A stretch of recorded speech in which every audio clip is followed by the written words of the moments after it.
hopefully I set up the audio correctly. And I'm going to tell you if if you decide you're going to start doing YouTube and you set up a studio, figure out your cables. I have like stuff falls off the workbench all the time because I absolutely have too many cables running for what I'm trying to do. I think, I don't know if I'm going to film anything today and tomorrow. We may just do some actual management here. All messages. Now, hopefully I set this up correctly because I don't see anyone here yet.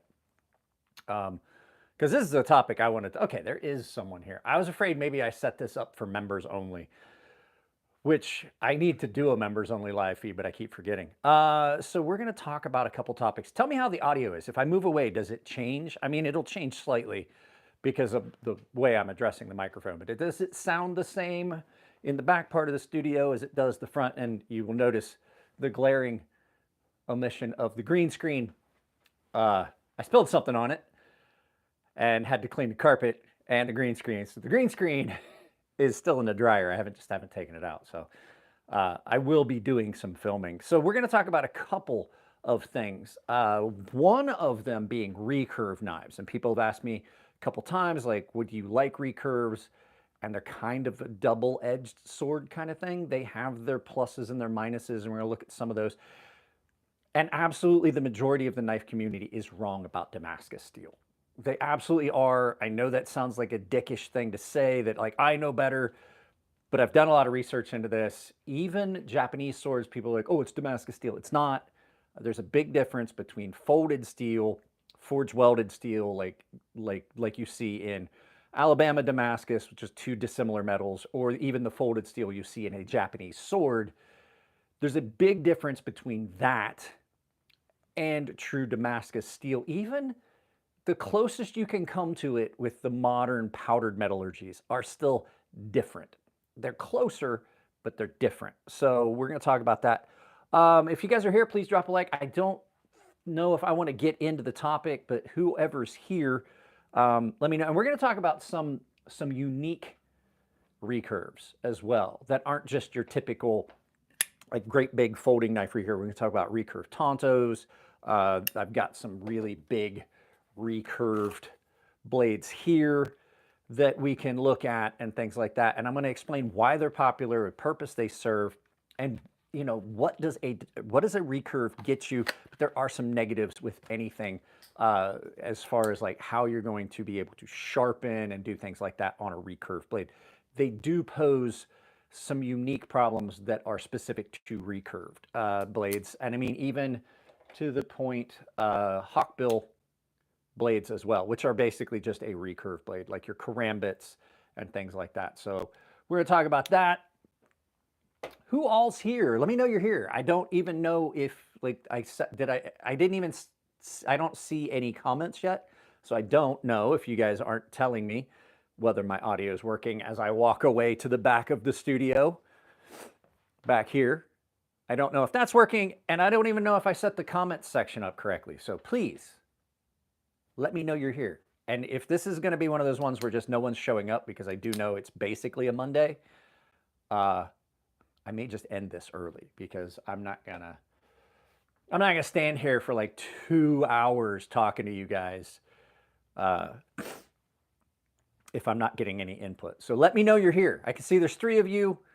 At least drop a like if you're here. If not, I'll just take this down. I don't want to waste a good live feed. I don't want to waste a good topic if there's only a couple people here, because no one watches these after they go up. They either watch them live or they don't watch them at all. So we're going to wait till we get some more people here. I've got some cool stuff that I want to do. We're going to talk about something real quick before we get into that. I have a knife from a company that came, and I don't think I have the screenshots on my phone, but I told this company when they sent it to me, if there were problems with this knife, that I was going to point it out. And I absolutely got this knife for free from the company, and there's a lot of issues. I sent them a message letting them know. So you guys that don't know, if you watch this, you're just joining on a live feed.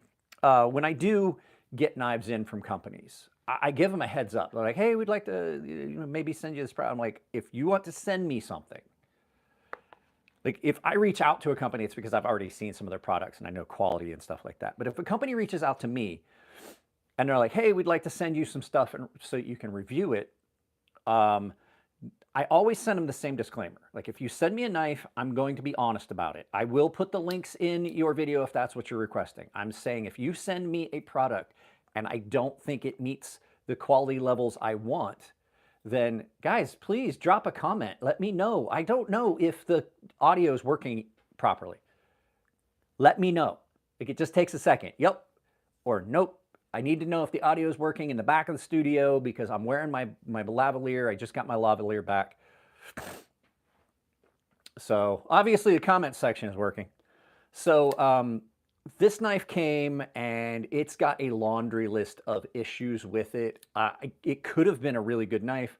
I let the company know. I'm like, hey, like, I'm going to do the video anyway. You guys are going to see the video on this. But it's not something I recommend. It's not going to be a recommended product.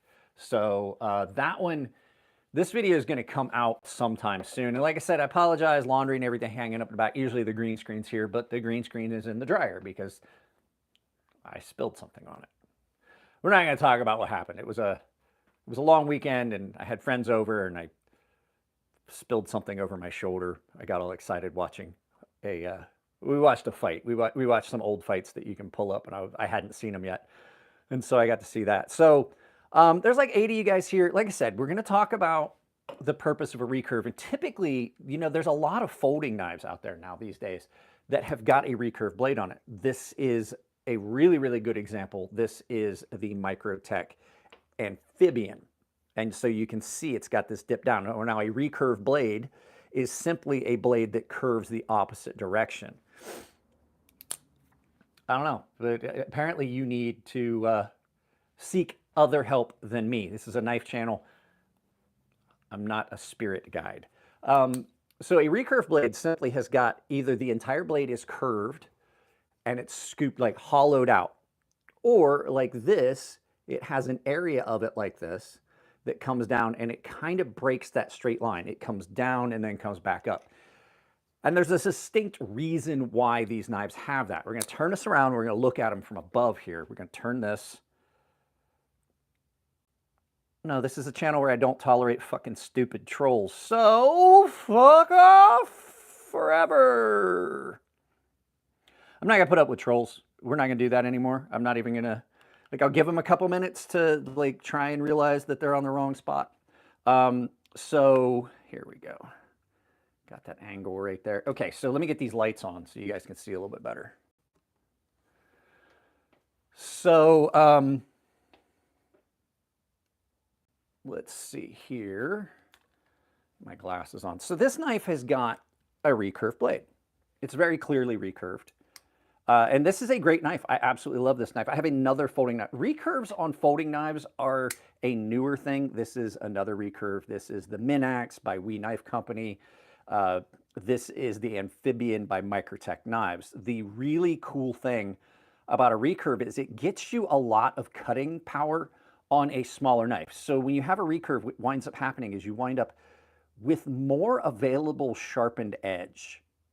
And they have a tendency to cut really well because this recurve, and the same reason that a karambit is such a powerful cutter, is when you first initialize your cut, it's forcing material into this, but then also forcing this part of the blade into the material. You get the same thing here. So when you start your cut, you start here, and it kind of just forces material up against this area. So what you wind up with is more cutting surface in this area. Then you have this belly up here like you would see on a typical knife where it's a drop point and it sweeps up. But that additional recurve gives it more cutting power. It definitely does. You get a lot more ability to cut when you force the blade in here. I have got a cold steel here somewhere that needs to go back to its owner. It's right here. No, it's not. I thought for sure I put it in that box. I have a cold steel here that has that same thing, and it's done for self-defense purposes. I'll look for it a little bit later. but it maximizes the ability. Well, Kevin, howdy to you too. It maximizes the ability to use that cutting edge. And so it's something that really comes in handy. It's most prominently used on a lot of bigger knives like this. This recurve gives you another reason. It's why the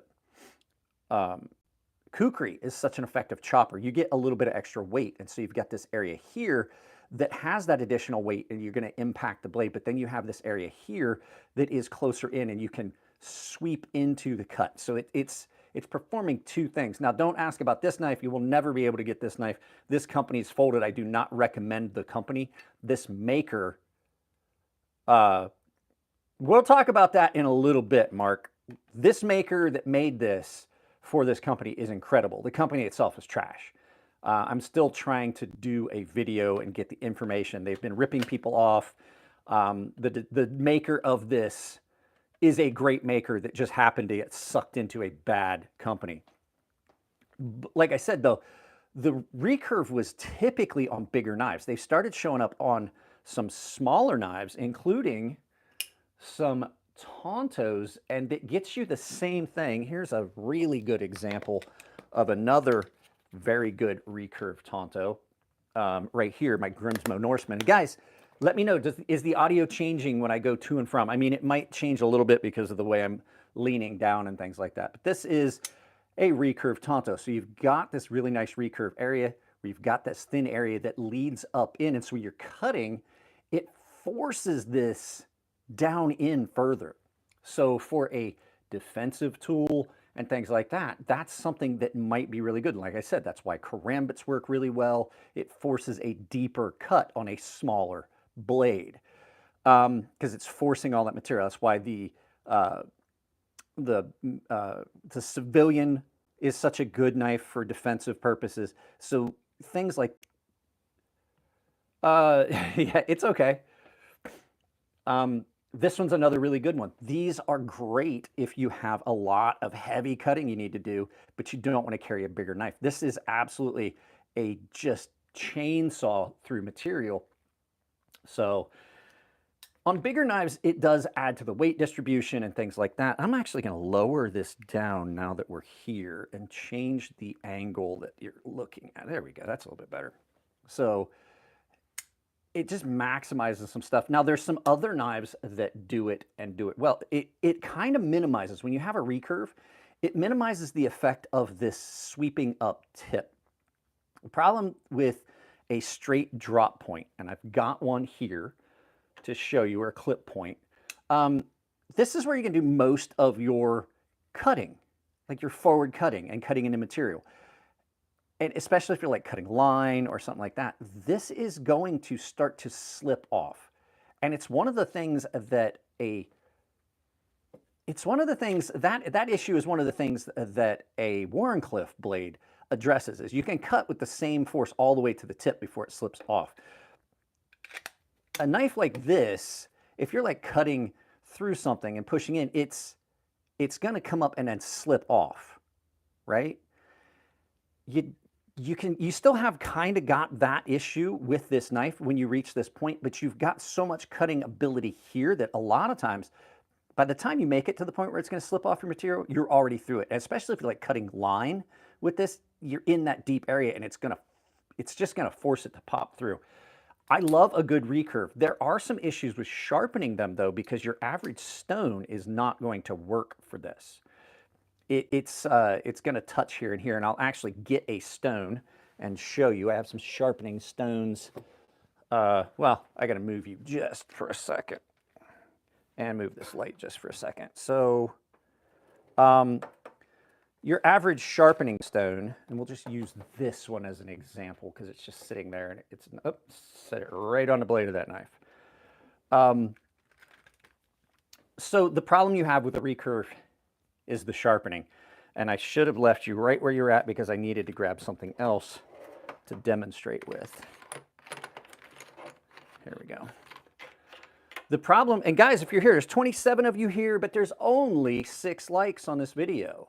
I'd really appreciate it if you drop a like on the video so that we get more people here. The problem you have with a recurve, I'll show you on, this is the most dramatic one. You can't just put this on a flat stone. Now, yeah, you could use the edge. This is an old Arkansas stone, so you can see you're not going to want to use the edge on this one because it's all gnarled up and things like that. So when you put this stone, this knife on a stone, you see that big gap. So as you're sharpening, what's going to happen is you're only going to hit those 2 points. And the stone is attempting to straighten out that curve. So you're going to wind up just taking all the material off the tip, all the material off the heel. One of the things that is a problem for sharpening these is, and now I got to figure out where I put it, you got to have the right stone. And these are about the right stone. These are a 1/2 inch stone. So sharpening this, you're in that curve. See how it's making contact? Now it's not making full contact, and that's just because this actually is still going to, because this recently got sharpened on these stones, you can see the wear pattern on the outside. It's still going to like take a little bit off, but you've got much more contact and you're making contact for the full length of the blade, as opposed to, like I said, on something like this, where you're just not making any contact except at the heel and tip. Now, you can address that. Like I said, you can tip the stone and things like that. It's not the most effective way. It's hard on your stones, and it is harder on the blade. You want more consistent contact with the stone, the full length of the blade. Another nice thing about Wharncliffes, they are easy to sharpen. Wharncliffes are probably one of the easier knives to sharpen. They're nice and flat. They make contact with the stone, the full length. As long as you're not dealing with this kind of a Wharncliffe, which is a recurve Wharncliffe. It's slightly recurved. You still have to use some different sharpening techniques. Now, this is a very slight recurve on this, and this is not a karambit. This is a picol, which you hold it this way and back. And I do need to bring you guys back up because you're way too close to the work surface. We don't do these very often like this, so it's a little bit more difficult. I just realized I'm at a weird angle to be filming it, and it's hurting my shoulder. So a recurve Wharncliffe is something that is, it's not done very often, but you can see slight recurve on this and it gets you the same thing. Not only do I have that cutting potential all the way to the front, now I have that recurve that lengthens the cut, you know, my cutting radius, the length of the sharpened edge, and it's still going to force that material into that tip. And as you're dragging through material, for this, probably a person, you're going to drag that material up in and maintain that tip going in. They're really common in self-defense style blades like this, a recurve like this, because they do that very well. Wharncliffes are really good for self-defense as well. I don't recommend ever using a file. I don't ever recommend using a file to sharpen a knife. It will give you a weird, screwed up bird edge. If you need something rounded, this is what you use. This is a ceramic rod. This is what I use for touch-ups on a lot of knives, especially like kitchen knives. This is just basically a kitchen rod, but it works exceptionally well for recurves because it gets up in that angle. If you just need to touch the edge up slightly, you can just see, maintain that, and it's going to follow the edge all the way through. File for an axe, yes. You can use a file for an axe because that's not so much a cutting tool, but a chopping tool. A file is never going to give you what you're looking for in an edge, ever on a knife. Neither will a bench grinder. But like I said, with this, if you're like trying to cut rope or something like that, you basically, as much as I like this knife, only have that much. Oh, I see what you're saying, Mark. I see what you're saying. Using it to round an area on the corner. You can do that, but it's really hard on the stone, and you're wasting, you wind up losing, when you start rounding this over, you start losing the surface of this, and then so you would wind up having, now this is a very, very old stone. This is not the side I use for most things. I use this for polishing off. the spine of a knife. I used to use it for that when I was making knives, but this is actually an old Arkansas stone that belonged to my great-grandfather, then my grandfather, then my father. It has been in the family for a lot of years. I remember it was broken off and it was about that much longer when I was a kid, and then my grandfather, before it became my father's, broke off more of it, so it's been broke off. Paper wheels on a grinder. Bob Terzuola swears by a paper wheel on a grinder. I've handled a lot of Bob's knives. I'm really good friends with Bob. And I can't argue that it does leave an incredibly good edge. The way Bob does it, and on certain steels it works really well. I don't know how it would be on a harder steel like this M390. Here we go. Here's another great recurve. So this is a recurve Tonto. So it's basically compound grind. So you have this recurve and then it comes up to this marriage point and then it sweeps up. So this is recurved and hollow, and this is convexed and outswept. It's a very useful blade shape. I love this knife. It was a Grail knife. This was a $1,000 knife. And it does get a lot of time in my pocket. It just looks good because having been a knife maker, I know how to refinish things. So this is not the color that this came in when I first got it. I did do a two-tone anodizing on this. You can see it's darker blue on the flats and lighter blue on the inside. But back to the blade shape. Recurves are very functional. This is an incredibly good knife to use for work purposes. I stopped carrying it as much because I was just using it to a point that I was going to wind up just sharpening out this blade. That is one of the things that happens with these recurve Tontos is it starts to get dull in specific places, typically right there at the tip and at that point where it marries up. Like this area of the knife on this side winds up get dull faster than the rest of the knife. And then that very tip, which is hard to align unless you're really good at it, it's going to get dull because it's going to accept a lot of force right at that very point where the knife meets. And while it's really cool and aesthetic, it can be problematic. I prefer this style of recurve. I'm not a big fan of Tontos to begin with. So that's, even though I love this knife, these two knives are basically the best knives I've ever purchased. This is the best knife I've ever purchased because at the price point, it beats $1,000 knives. I like this style recurve versus a recurve Tonto because up here, I have some flexibility. Another nice thing about this is, even though you have all this cutting ability here, then you wind up into this belly, which you can use for specific things. I actually tested this by trimming some brisket. I trimmed the brisket with this bellied area here, just like you would be using if you were skinning an animal. And the nice thing is, you're only making contact here because this flat area is out of the way. So you're not really cutting. You have areas where you can pick and choose where you're cutting. And on some other blade styles, you really can't do that. And guys, 59 of you here and only 11 likes. Please double tap that screen. Broccoli Skull, the chicken, and I would all appreciate it. Yeah, see, he's nodding his head. It's a great overall design.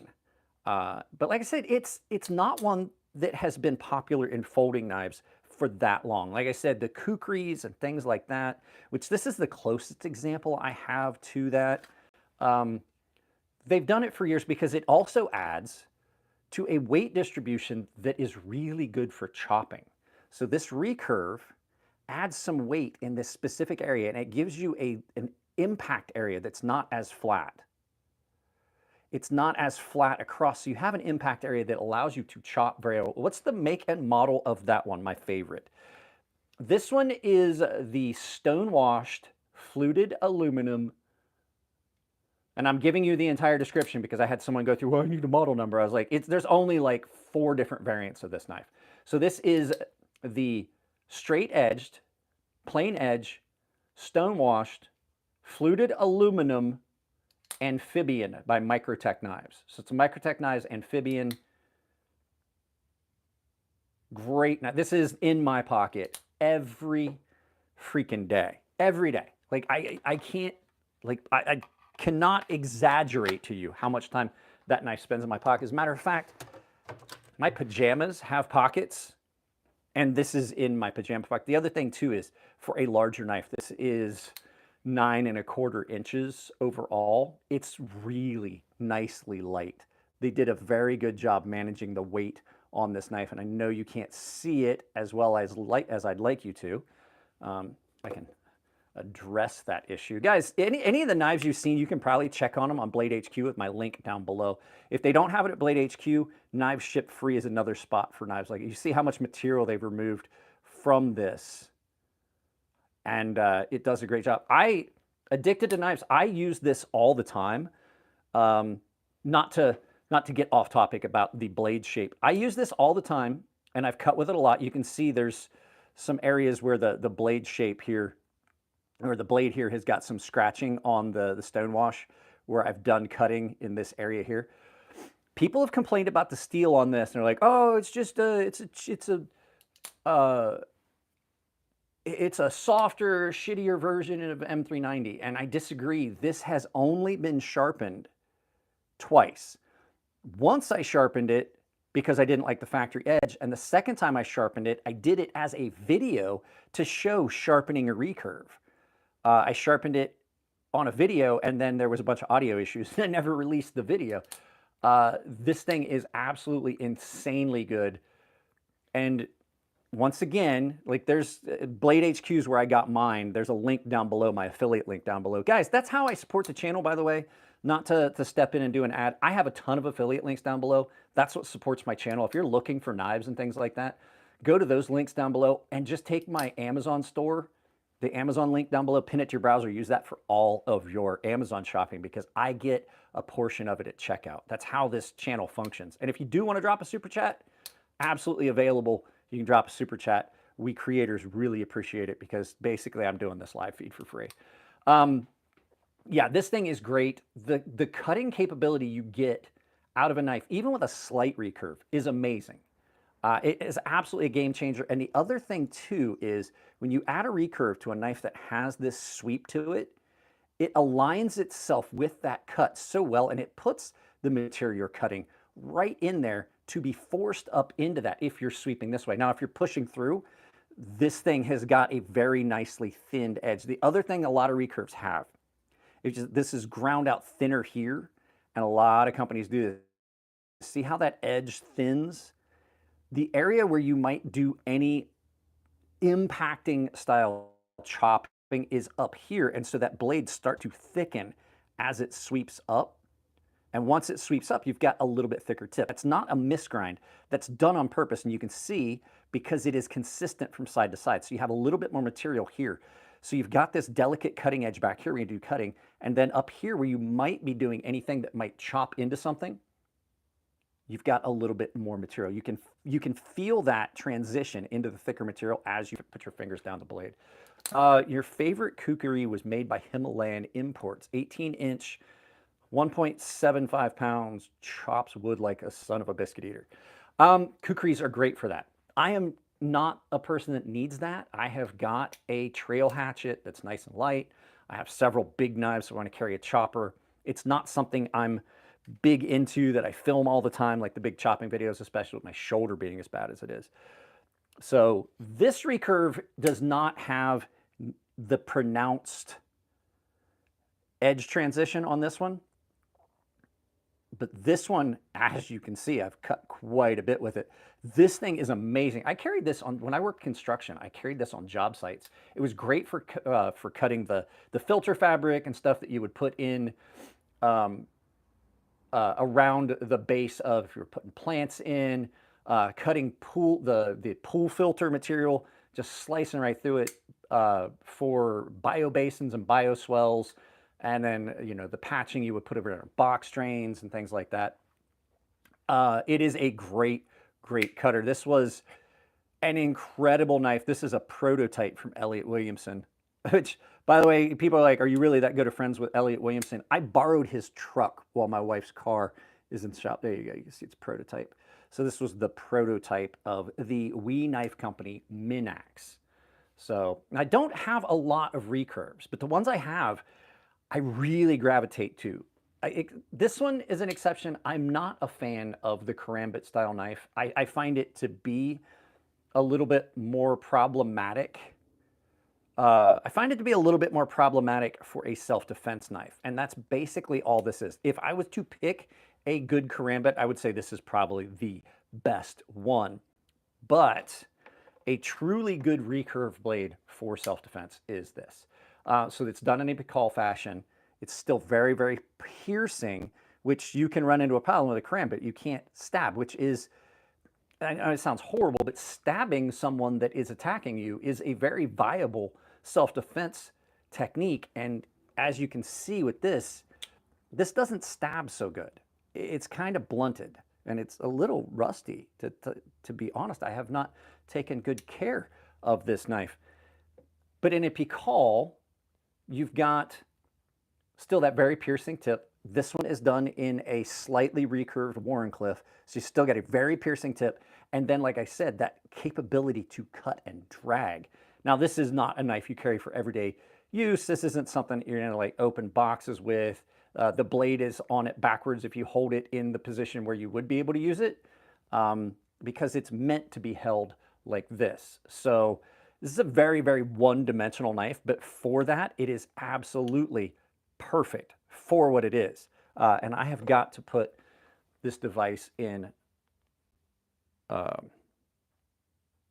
do not disturb mode because I keep getting a text message from someone that I know is going to very shortly resign themselves to calling me, which means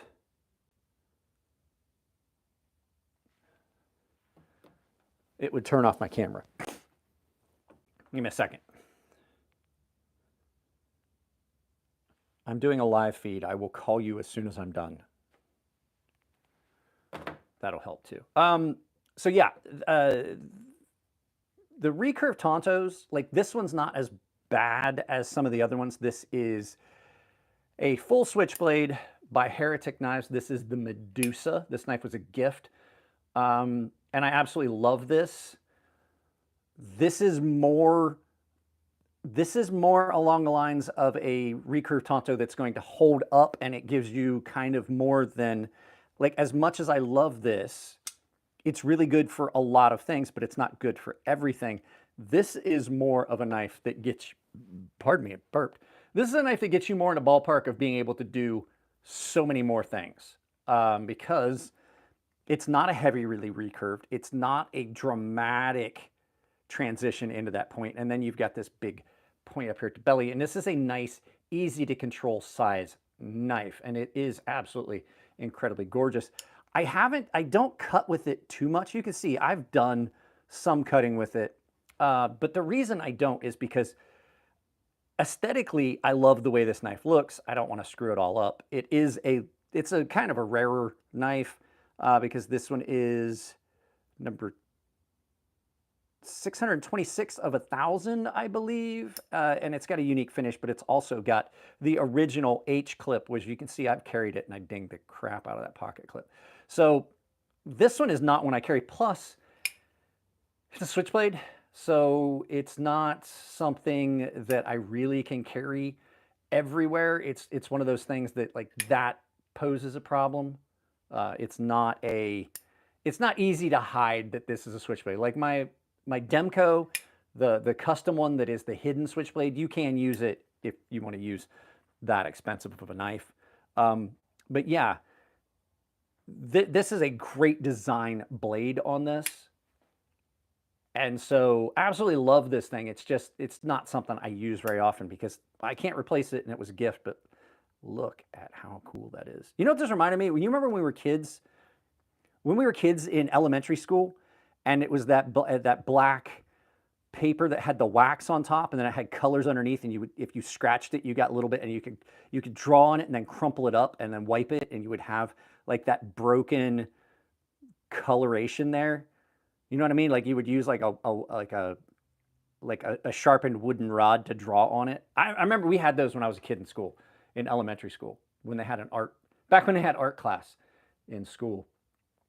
So yeah, absolutely dig this. It's really, really cool. It's got a nice finish on it. So But yeah, the recurve really does kind of address some of the issues that you get in like I said, like this, but without going to the extreme of this, because it is nice to be able to have this belly at the front, but not give up the cutting capability. And the reason that this belly is nice to have is, especially on something like this is a very good knife.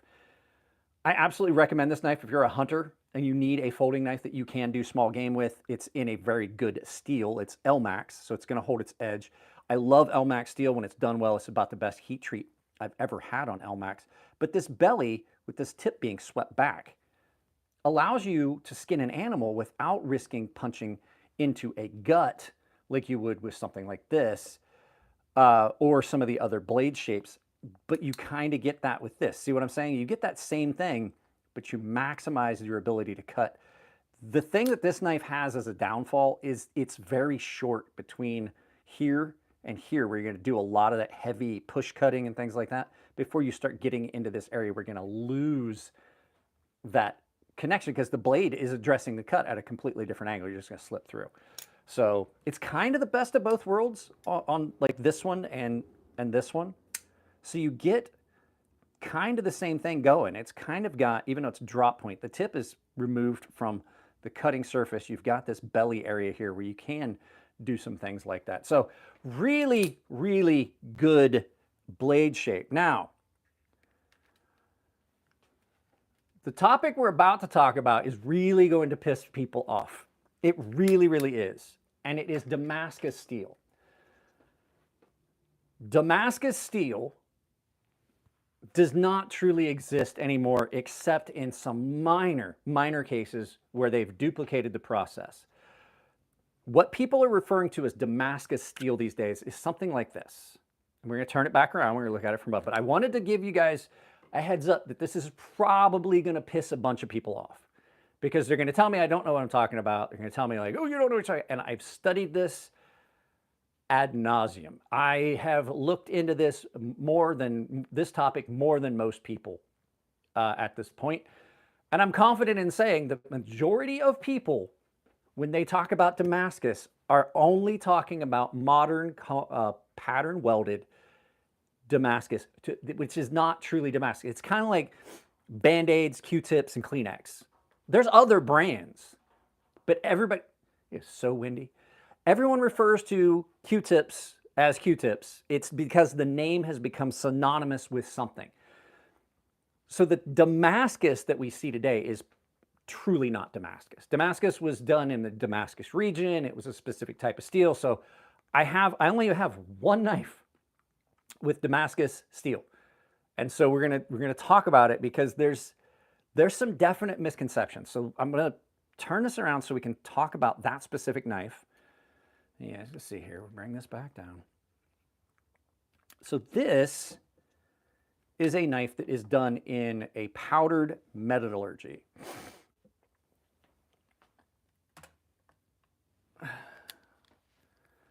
Clinical Cynical, would you rather just have a video of somebody standing there and not talking?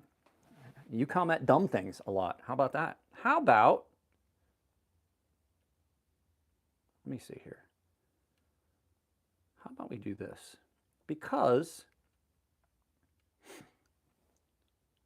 I'm not here to use knives. That's what I don't do that. I don't like watching those type of videos, so I don't film those type of videos. This is Damascus steel, quote unquote. This is a stainless steel powdered metallurgy Damascus.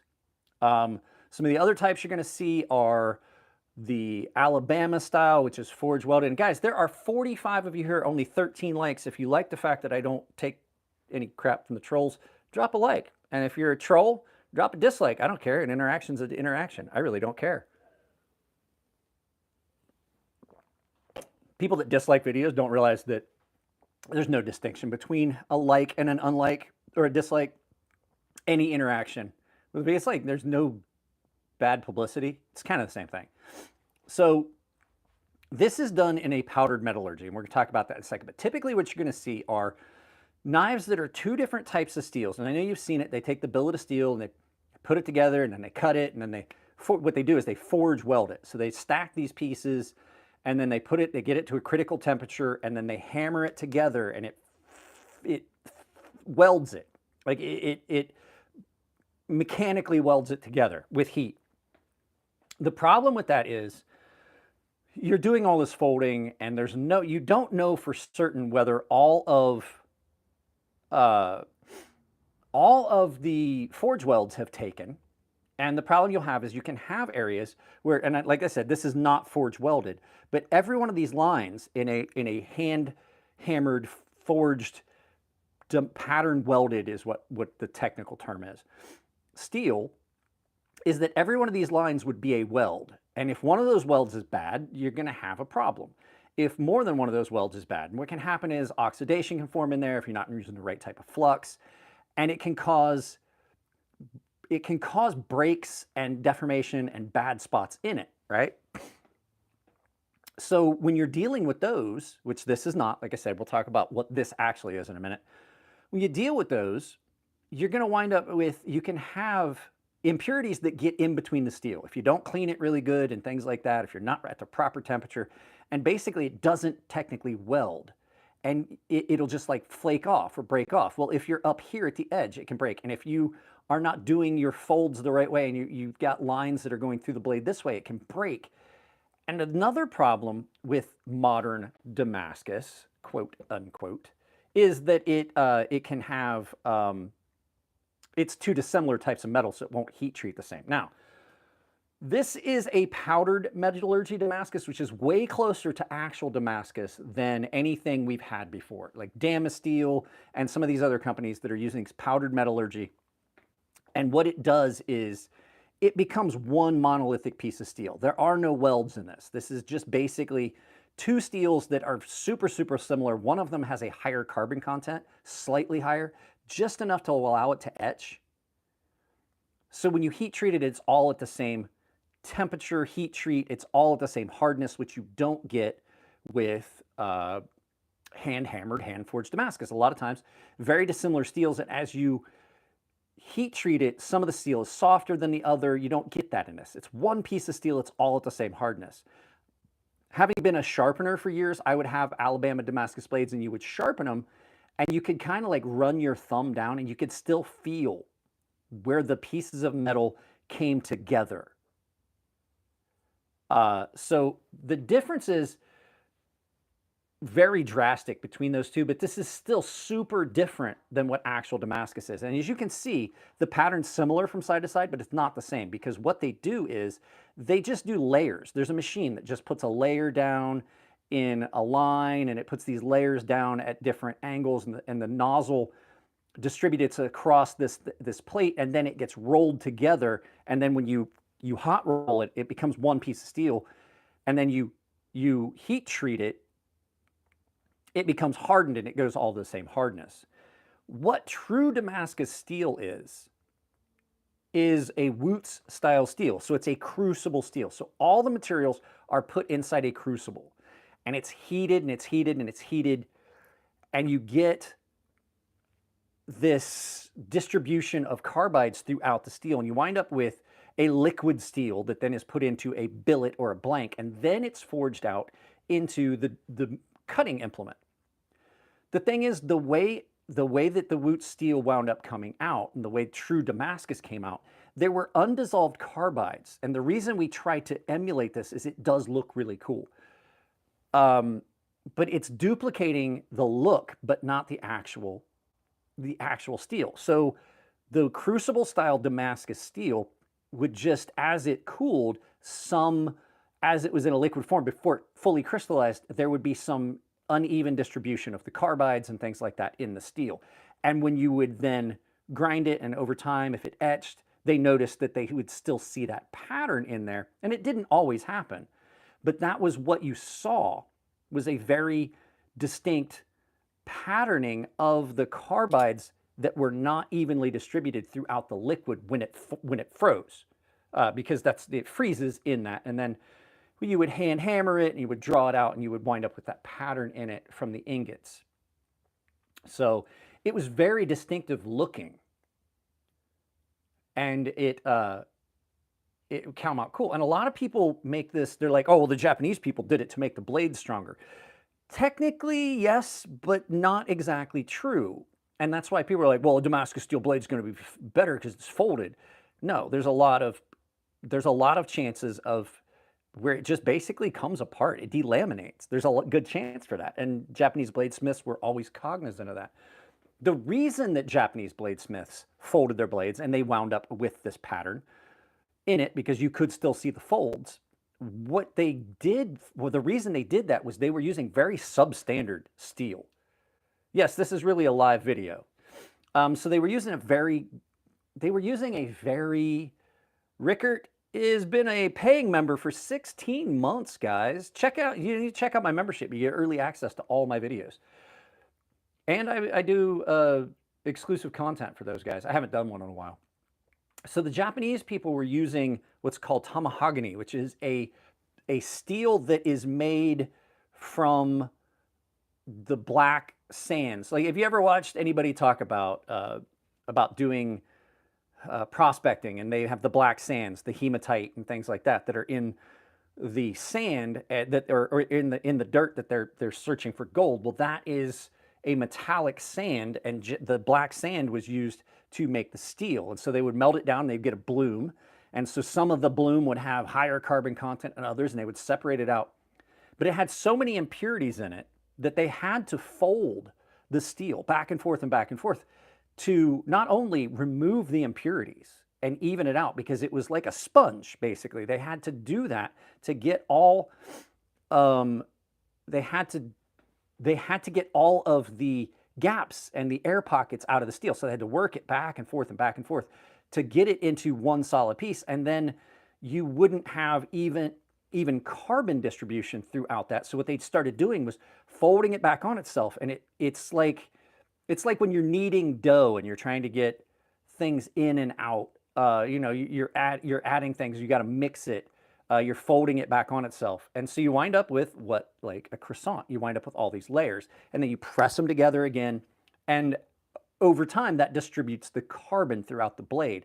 And all of the impurities come to the surface in the form of slag. So yes, technically, folding it did make their swords stronger because it distributed the carbon easier. This is the Ferrum Forge Lackey. I don't know if they have any of these available right now in the Damascus, but even if they don't, the regular ones are great. This is carbon fiber and stainless steel powdered Damascus. So technically they were, but like once you reach a point, like people are like, oh, the more you fold it, the stronger it gets. That's not true. That's like everybody's, oh, it's folded like a million times. Well, that's because every time you fold it, you get exponential folds. So 2 times 2 is 4, 4 times 4 is, see where I'm going, 16, 16 times 16. So you wind up with a lot of folds. But folding it like 1,000 times doesn't get you any better. It's just a point where you get through it. Now, they realized when they were polishing their swords, Japanese realized when they were polishing their swords, that they started to see that pattern in the steel. And they're like, oh, so they accentuated it because, you know, if you find something in the process of making something that is attractive, you're going to accentuate it. Like, okay, not only do we have now a very, very good cutting tool, we also now have something that has a level of attractiveness. And if you know anything about Japanese culture, the samurai were like the upper class. They were the nobles and things like that. Now, that wasn't always true, but like those swords were made for them, and the aesthetic of it became popular, and then it just continued throughout, and they just continued to accentuate it. But it is an attractive look for a lot of people. I find it to be a little gaudy. I do like some. This isn't bad, but I find I find it to be over the top. And I'm going to show you another thing that I find to be a little over the top. And it's basically the same thing that's done in titanium. It's called DAMASCUS, which is 2 different types of titanium that has been basically forged welded together, and then they color at a different temperature. I like the look to a point, but am I all the way out? Yeah, we're all the way out. I like the look as a touch or a pop of color, but just like anything, too much of something can be too much. I've seen knives that have got the full, they call them full dress, and I find them to be over the top and I got this one because I just wanted to have this particular one. When I went up to Fair and Forge Knife Works, they had a bunch of them, and Elliot was like, well, I don't have any of the other ones, and I wanted this specific knife, and Elliot was like, I'll tell you what, I'll just give you this one. And I was like, no, I'm gonna buy it from you. He's like, okay, cool. So I paid for the knife, but this was the only one they had available because all the other ones that were the plain, not the Damascus style blade, were already pre-ordered, and these were the ones they had in the shop. And I wanted to buy it directly from him because I don't know if you know this, knife makers pay a lot of money. So the company that sells their knives, like the vendors, they lose a lot of money to vendors. So they wind up not making very much on those. The more they sell on their own, the less they have to go through vendors. And so if I'm buying a knife from a knife maker that's a friend, I'm going to try to buy it directly from them as opposed to going through a website to get something. Like, if they don't have any, that's fine. But it's, the Damascus steel look is not the only thing that gets done. People are starting to emulate that look in other materials like carbon fiber. And I typically am not a fan of the fat carbon fiber. Most of my knives are pretty much plain. They're either like micarta, like this, or just plain aluminum and things like that. That's something I like. Even if it's all titanium and it's all one color, or it's like a couple different colors. I like that. I'm not a big fan of the multicolor stuff. There are a couple, obvious exceptions. Aiden, do you have any experience with the old Duratec 20CV that SOG used? I do not. I'm not a big fan of SOG knives. I really am not. So, I mean, we've hit the topics that I wanted to talk about. What else would you guys like to talk about? Well, basically, this was my plan. I was going to do the first hour. I usually do a 2-hour live feed. I was going to do the first hour about those topics, and then basically, because you guys always have a bunch of questions, so the second hour we're going to do it as all question and answer. All question and answer. I would like to remind you guys, YouTube channels don't run for free. I run the studio, I run the lights. I'm constantly running my electric bill up by doing this. But if you guys have the ability to drop a super chat on not just my channel, on any channel, just remember that. It absolutely does help channels that run. I don't typically say anything about it too often in the video because people are like, oh, there goes the e-begging. I was like, I don't think people realize how YouTube channel runs. At this point, the income from the YouTube channel does not cover what it costs to run the channel. So basically, it's like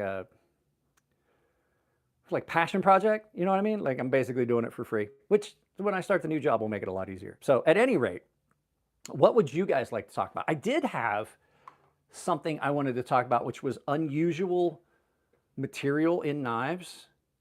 This is, it's gone beyond a hobby. This is an obsession. Let me explain why I do it. I started this channel because there were a lot of knives that you couldn't really get a hold of. Like, brick and mortar knife stores were kind of a thing that went away. And so I started getting knives in and things like that from friends for sharpening, and I had sharpening customers, and I saw it and I was like, I can start filming this, and I could make recommendations, and I could absolutely talk to the points of what I like in a knife. So everything on this channel is 100% my personal opinion and like my insights having been a knife maker into, what a good knife is and what it isn't, and things that I've seen that go on in the knife world and things like that. But this is very unique to me. This goes back to when I was a kid and we used to like get sticks and pretend that they were swords and stuff like that. This is absolutely, and Guys, I mean, I keep meaning, you guys haven't answered me. When I move back here, is the audio pretty much the same back here as it is up there? I just want to know if, because I changed the cord configuration on how I do the receiver for the wireless microphone system.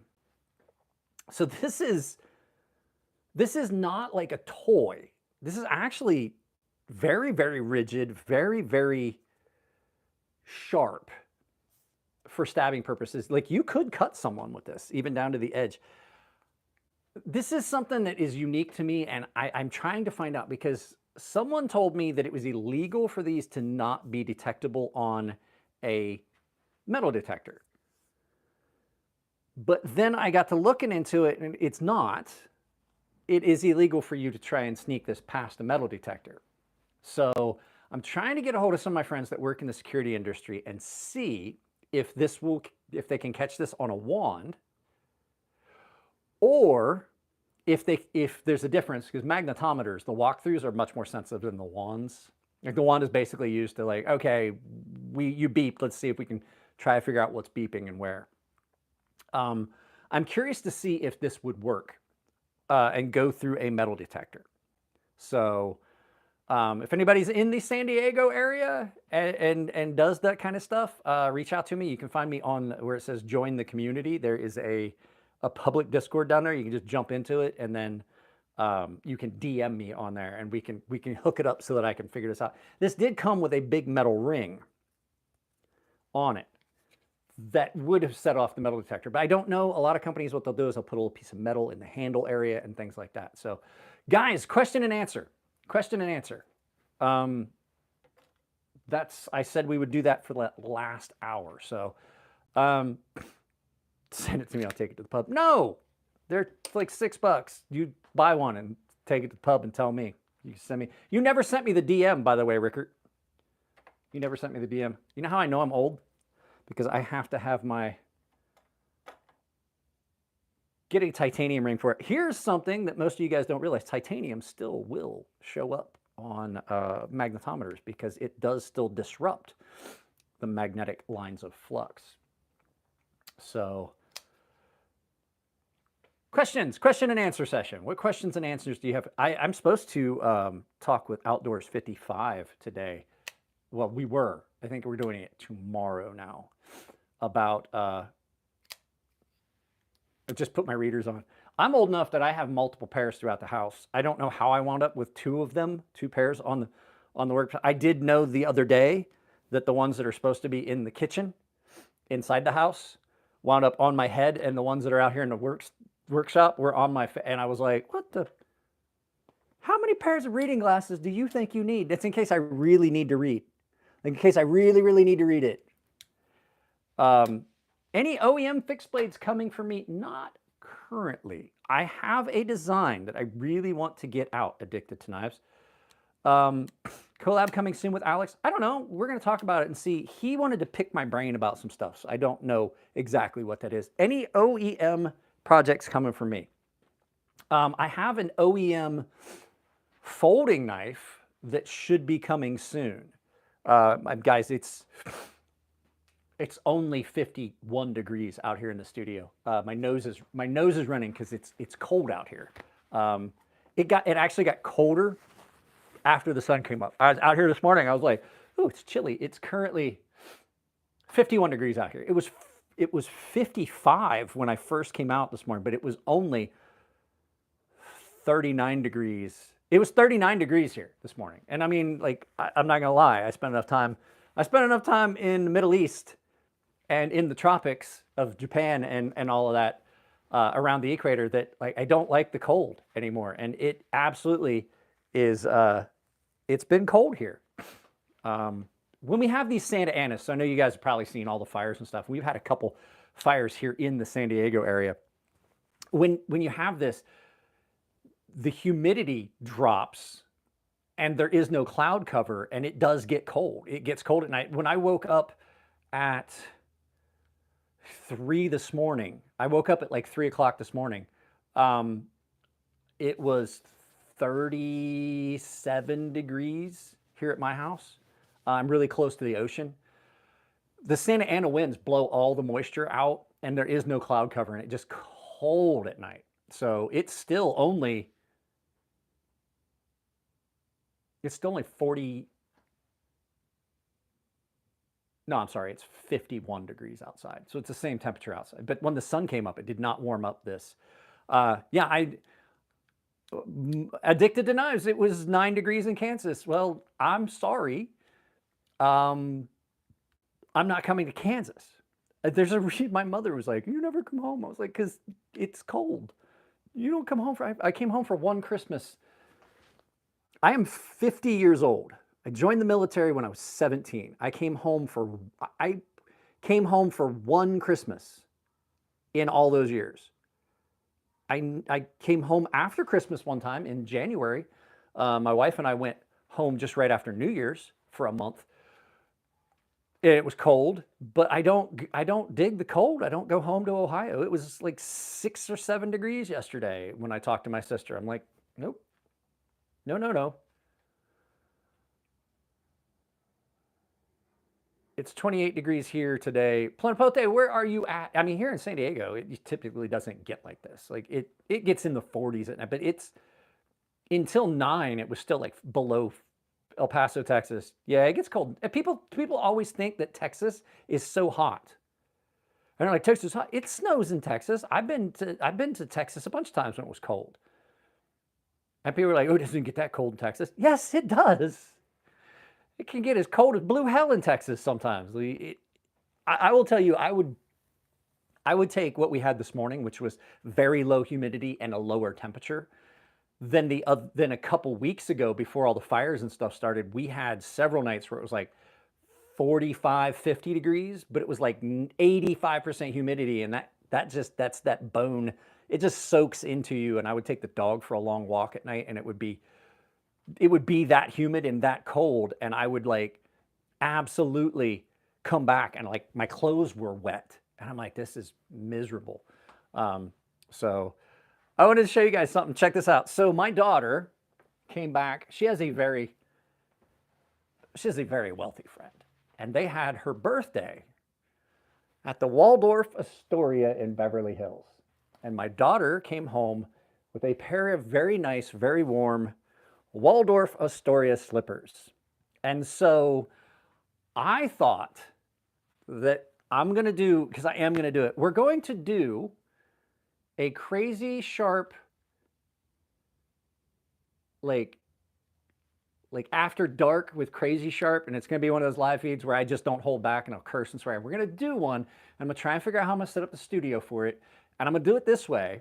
But I don't know how I can use the green screen. I'm going to try and figure that out. There may be a way to put in a green screen background to do it this way. But I was shown something awesome, and I'm like, okay, for this, I need this. So if you guys remember, Hugh Hefner would always wear like the red silk smoking jacket. Well, because it's me, I have a camouflage smoking jacket. It's got the lapel, the sleeves,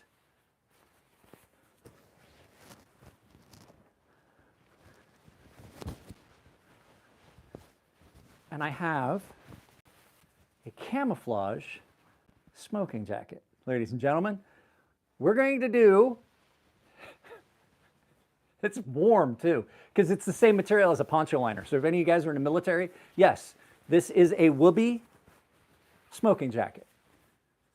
A Whoopee smoking jacket. It is a poncho liner that has been turned into a smoking jacket. It's done by Dragoon Unlimited. I don't make a cent. This is really cool. It wasn't that expensive. I think it was like 80 bucks. On top of the fact, it is something unique and interesting and cool. I wear it out here in the evenings when I'm editing and things because it's nice, it's comfortable, it's relaxing, it's thin, but it's really warm. Put it back on and show it to you guys again. It is a smoking jacket. I love it. I love it. It is, well, I guarantee I'd hate the weather in Finland right now. It is absolutely cool. I love the poncho liners. They've always been, like, if you've ever been in the military, everybody knows that military members love their poncho liners. As a matter of fact, I have one on my couch. I'll show you. I have one on my couch that my dog loves to curl up with. I have an actual poncho liner, and one of my paying members that sends me Christmas gifts and stuff all the time sent me a Zero Foxtrot jacket that I wear a lot. You guys have probably seen me wearing this in videos, and it has poncho liner as the lining material. This thing is great. It's windproof. It's warm. If they have these again, this is the Zero Foxtrot mechanics jacket with a wubby liner. And if you can find one of these, absolutely a very highly recommended item. I absolutely love this thing. So, guys, I told you it's question and answer. Question and answer. What do you guys want to know? What questions do you guys have? Do you have any questions about, like, something I may have in my collection that you want me to, like, talk about? Yes, I still absolutely do think that these are the dumbest. These are stupid.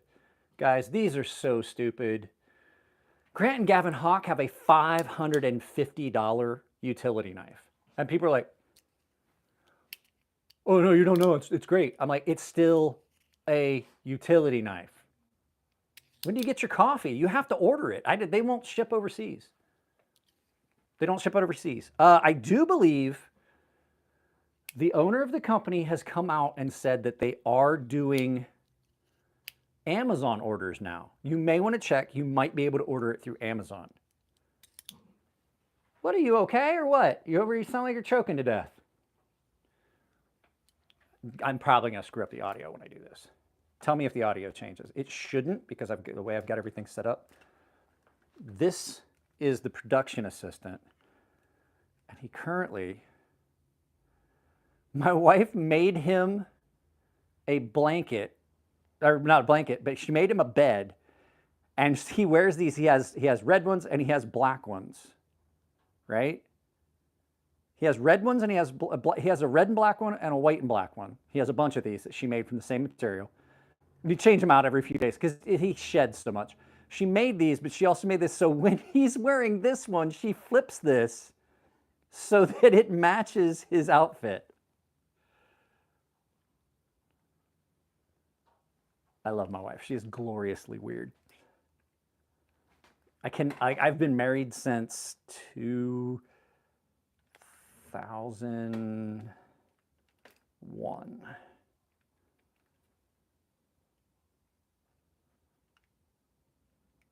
There we go. I've been married since 2001, and there's just no, we've been married for going on 25 years now. And I'm like, I just can't imagine being with anyone else because of the goofiness.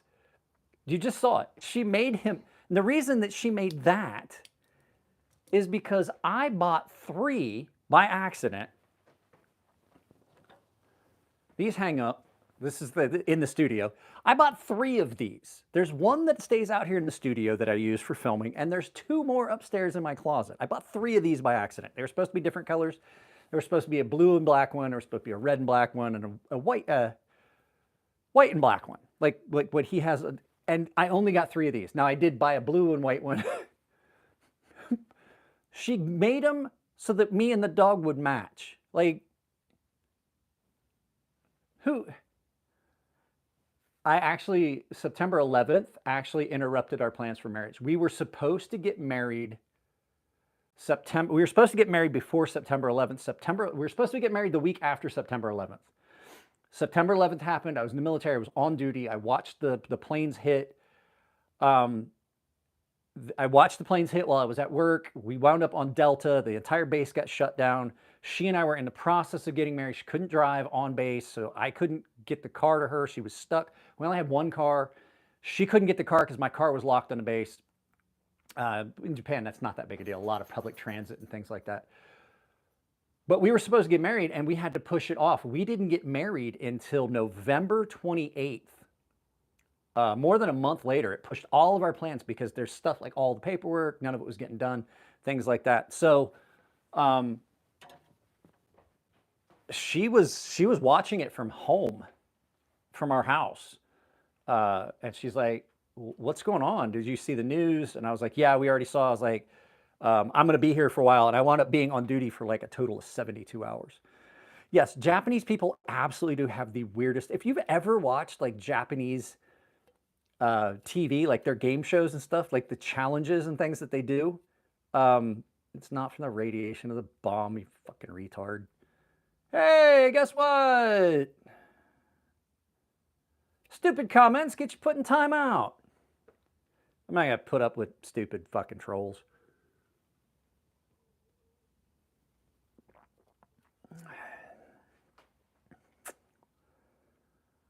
Let's see. Okay.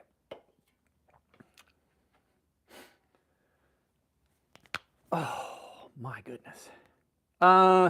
Started physical therapy for my shoulder. So physical therapy seems to be helping a lot. I don't know. We're going to put it.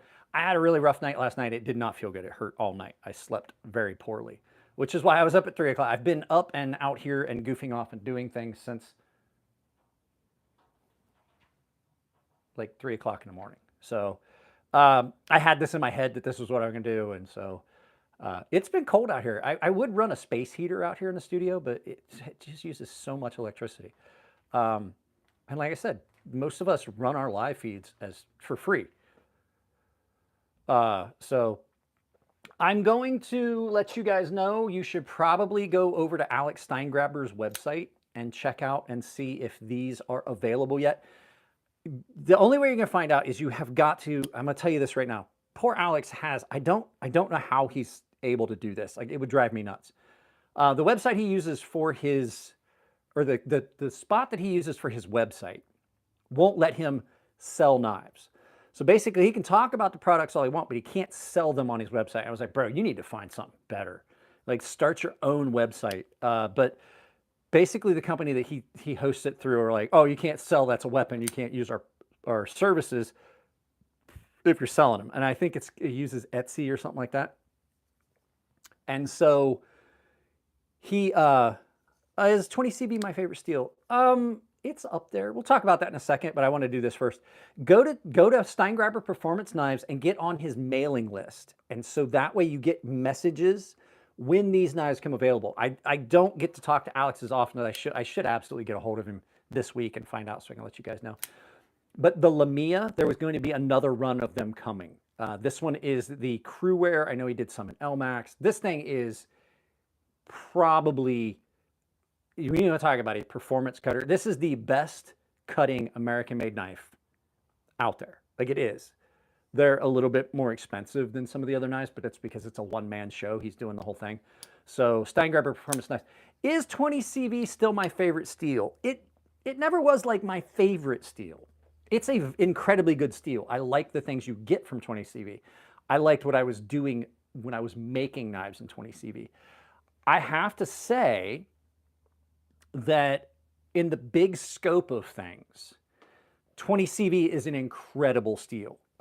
This one is in 20CV. So if you guys don't know, 20CV M390-204P are basically all the same steel.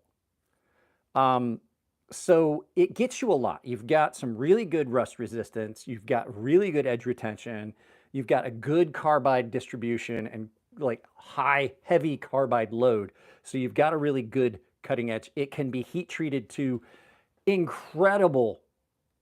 Like, if you do it like small batch heat treat, you can get it to be an incredible beast of a steel.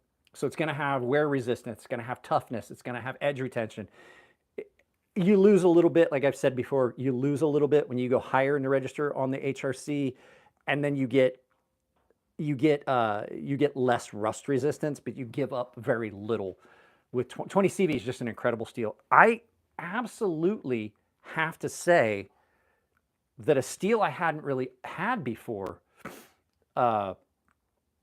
in knives has kind of has taken its spot. It really has. as much as I love 20 CV and M390, I think that Crewware, even though it's not as rust resistant, like, can you see those lines on this knife? This still has its factory edge. That's still, here. That's still the factory edge on this knife. Yes, I've stropped it a bunch of times.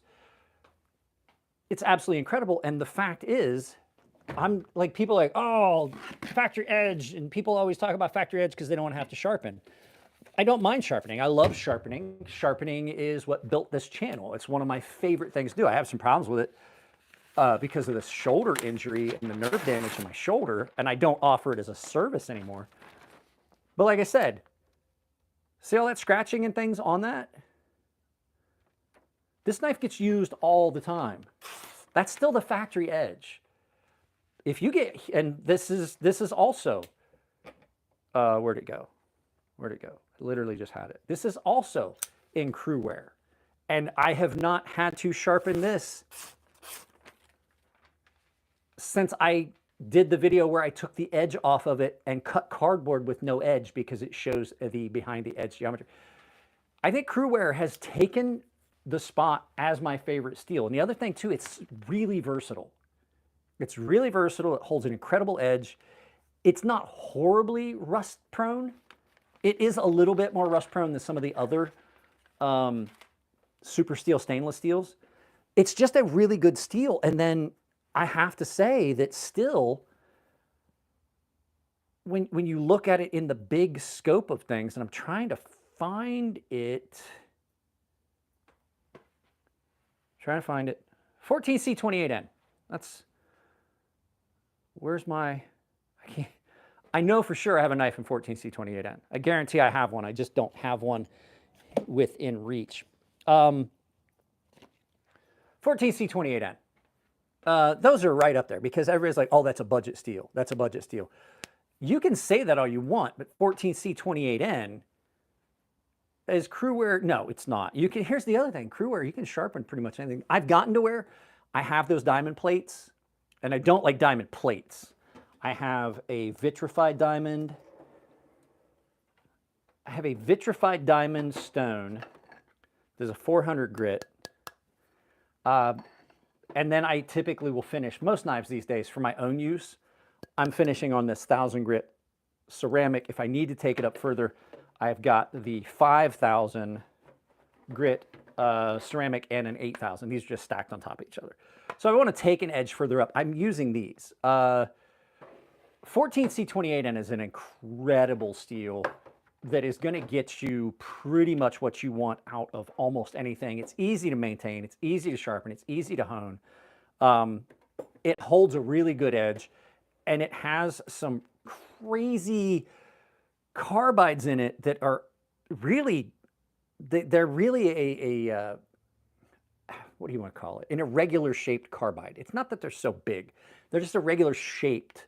And so you wind up with the carbides it forms, they're really irregular in shape. And it's, since it's not a powdered metallurgy, they have a tendency to be a little bit bigger and not as super fine as what you see in some of the newer steels, which is one of the problems I have. Now 20 CV is great.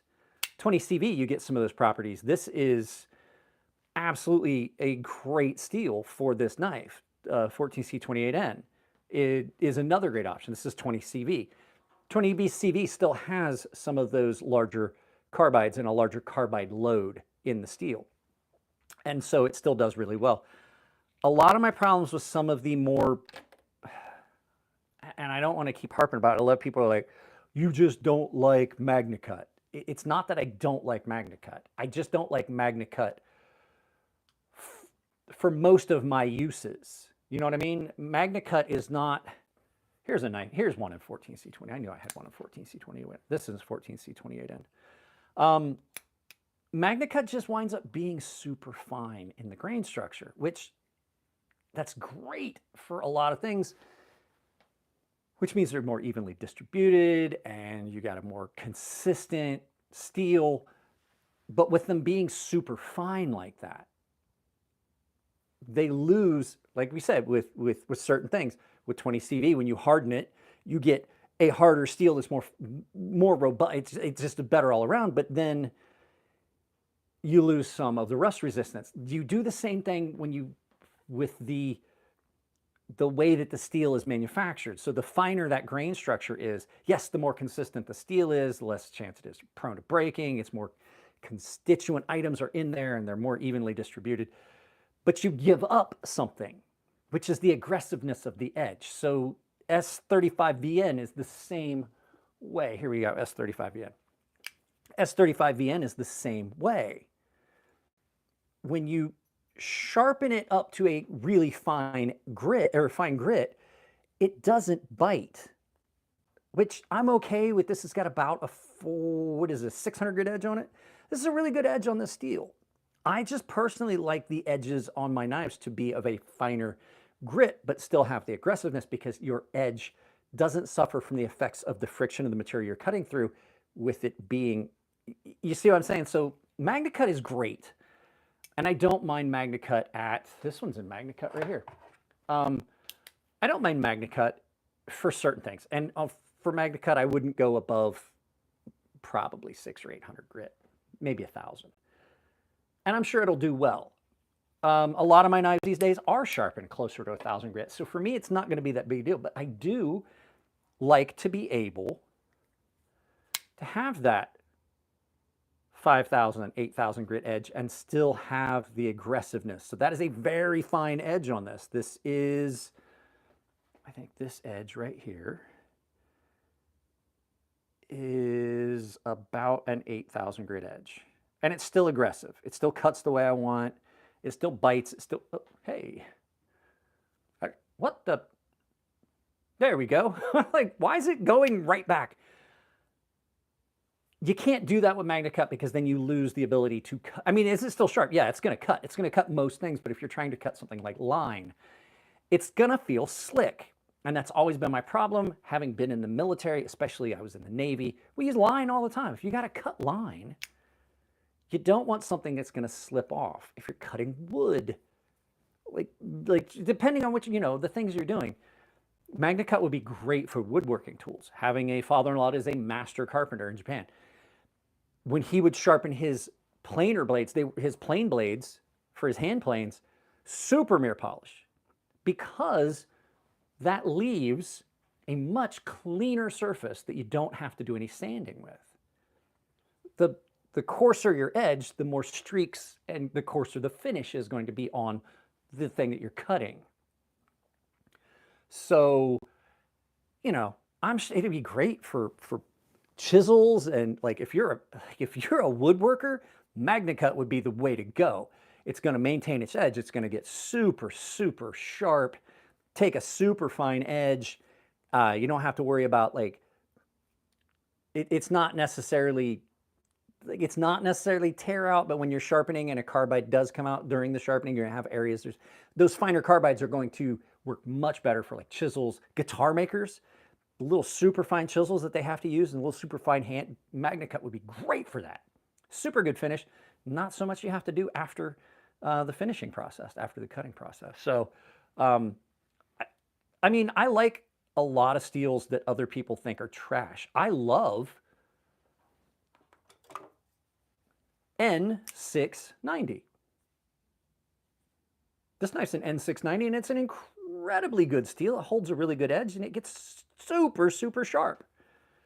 I like the N690 Cobalt even better. There's something great about that edge that you get on N690. What is the case for EDC partial serrated? There is none. I don't like serrated blades to begin with. I don't like them because I think that if you have a properly sharpened knife, it's not going to really do that much better. I don't like serrated blades. I think it's the partial serrated thing. I don't know when or why that started. I didn't like it then, when basically every knife I wanted, every good looking knife I wanted, did not come with a plain edge. I don't like serrated blades. There are some exceptions. The Matriarch 2 that my daughter carries from Spyderco is a fully serrated knife. It's meant for self-defense. That's why she has it. Here it is right here. Told you I would dig it out. This is the Cold Steel Black Talon, which is very, very similar to the knife that my daughter carries. That absolutely a good use case for serrations. That is going to, I mean, it turns it into a buzz saw. But for most day-to-day cutting, I don't want that. It leaves me I don't like the way it cuts. I don't like the limitations and things like that. And then it's just not something I'm looking for in a knife. I'm much more inclined to want a straight edge blade. Now, do I agree that serrations on this are great? Yes. That's great, right? Black Talon 2. I don't like this one as much as I like the Matriarch 2. I think this one's a little bit bigger than I want for a small, easy to carry self-defense blade. This is not the one I would give my daughter. It's not as easy to carry and things like that, but my daughter has the Matriarch 2 in her backpack that she takes to college with her every morning because she rides the trolley with the stinky homeless fucking criminals out here in San Diego. She was on the train the other, she came home and I was like, what's the matter? And she goes, I picked her up at the train station. She says, well, I got on the train and I had to get off and get in a different car. And I'm like, why? She's like, well, I sat down and I was working because she works remote. She has a job on top of the fact she's a full-time college student. She has a job. And so she was like, I sat down, I connected to my Wi-Fi hotspot. So I'm starting to do work. She's like, it's me and like 3 other people on a train. She's like, I look up and the other guy got off and now I've got 2 homeless dudes. One of them is looking at me and waving, and the other one gets up and sits next to me in the set of seats right across the aisle from me. And I was like, okay. She's like, I'm typing away, I'm working. I look up and he's got it out just cranking it. And I was like, what? And she goes, yeah, like on the train. On the train. And I was like, what? So she's like, so next stop, I get off and I go back 2 cars and I get in. She's like, but like, seriously, what the? And my daughter doesn't curse very often, but she's like, I look up and I'm like, what the fuck are you doing? My daughter doesn't curse. She's not like me. I curse all the time. She keeps it limited to some, you know, when it has the dramatic effect. She uses the F word properly. I use it as a filler most times when I'm talking. Like it's a word I throw in when I can't. For me, it's like it is for most people. But she carries that. And I'm like, did you? She's like, oh yeah, I had that thing in my hand. She's like, I looked over. She's like, because I got to wait like a minute and a half to the next stop. He's still sitting there. She's like, I got that thing out. It's in my hand. And I've got my hand in my jacket pocket. And I was like, why didn't you just lop it off? Be like, he came after me and I just I cut the first thing. Like, she's the only other person on the train. The other guy was like waving at her and she's like, he went to sleep. No one's going to see it. I was like, you should have just pulled that thing out, just lopped it off, and here you go, dropped something, and walked away.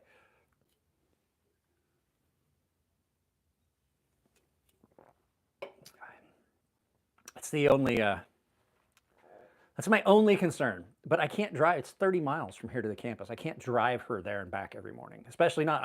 I was telling you, like, guys are like, people are, you and Elliot Williamson over at Fire and Forge really that good of friends? I was like, my wife's car is in the shop. He let me borrow his Chevy Silverado. I'm definitely not driving my daughter. I drove up there. She forgot something. I drove up there and back the other day. It used almost a quarter of a tank of gas.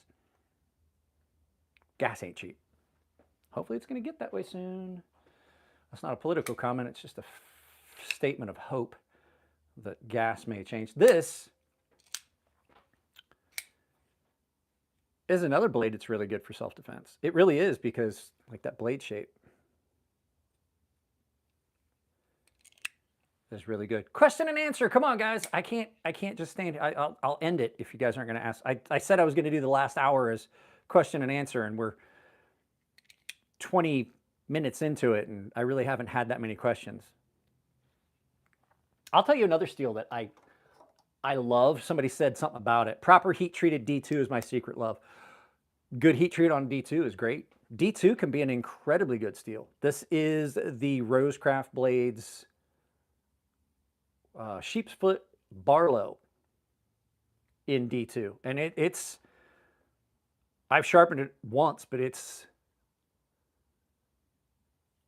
great. The steel on this, and I've got a couple. I've got a couple of their knives. There's slip joints. Where's my other slip joints? Where's this one? I'm missing one. I think it's in the pocket of my, it is. It's in the pocket of my other pants. No, there it is. I took it out.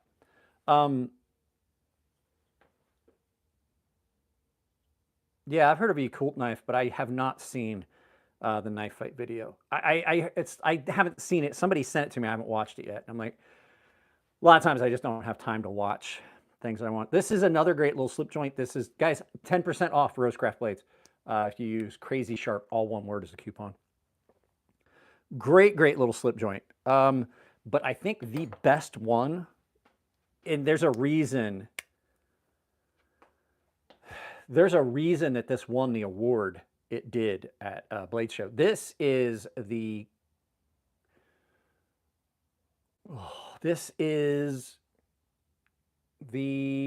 Crooked River? No, that's what is this one? Clinch River. This is the Clinch River swayback. And this goes in my pocket. So often it's nice. It sits in a watch pocket really well, but it is probably one of it. Okay, this is probably the best slip joint that I've ever had. I think I go back and forth between the two. I think these two are probably at a tie for the best. And then if I had to pick one that is just really super functional for most people, it would be this, which is the Barlow. Barlow knives are always a great thing. Oh, there's one. You guys, I get a lot of people that I show a slip joint and they're like, well, that's a knockoff of this. And in the slip joint world, there really aren't knockoffs. Because back in the day, everybody made a Senator. Everybody made a swayback. Everybody made a Barlow. So you just would pick a company that made the one you wanted. And there were some minor variations in size and things like that. But the slip joint world it runs off of patterns. So there is a Barlow from pretty much every company that made slip joints, right? And this, I have one of my grandfather's old Barlows somewhere, and it's really similar to this. His is a drop point. Trapper. A trapper was another one. Trapper was usually a very blunted sheep's foot blade and then like a drop point thinner blade. There was two blades in it. A lot of companies make what's called a muskrat, which was two thin, very thin drop point blades that folded in together, kind of along the lines of this. This is how a muskrat would work. So usually with a, do I have my trapper? Hang on a second, let me see. Let me see. I'm not using these lights, I can move this. Guys, lights are a pain as a content creator. Because from day to day, for some reason, things will change in this studio. Well, here's one. This is a Stockman, so we'll talk about that. So a trapper usually is two blades going the same way, like you can see here. This one has a third, so ignore this third one. This is my grandfather's old trapper, or a Stockman, I mean. So typically you have a blade like this, and then your next blade comes out of that same end. Like this is a scary sharp old thing. You'll have two blades kind of like this. That's typically what a trapper looks like. This is just like a shortened blade. That's typically what a trapper will look like. A muskrat is done so that both blades are, well, this is, now these granted, this isn't, but a muskrat typically is like this, where the blades are on opposing ends, and they usually were, the same blade. It was two of the same blade. You could almost say that this is like a modern version of a trapper because they are almost the same blade, very, very similar blades. One's just it's the same blade shape, just one is done as a Tonto, one isn't. So this would be really reminiscent of what would be a modern muskrat.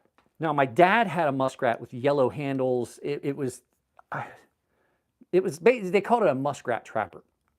So carried a case trapper today, old Yeller. Yeah, the case, some of the case knives had the yellow. They weren't plastic. They were the old school ones. They were cellulose. So the Rosecraft app jack. I have not seen that one yet. I don't know if I need any. Here's the thing. I don't reach out to them as often as I should about knives I want to see from them. Before Savannah had her daughter, she and I talked a lot, and she'd just get stuff sent to me. Here's the thing: I really don't know how many more of their knives I need because I have fallen in love with their slip joints so much. I should reach out and see. This thing's great. There is a reason that this won.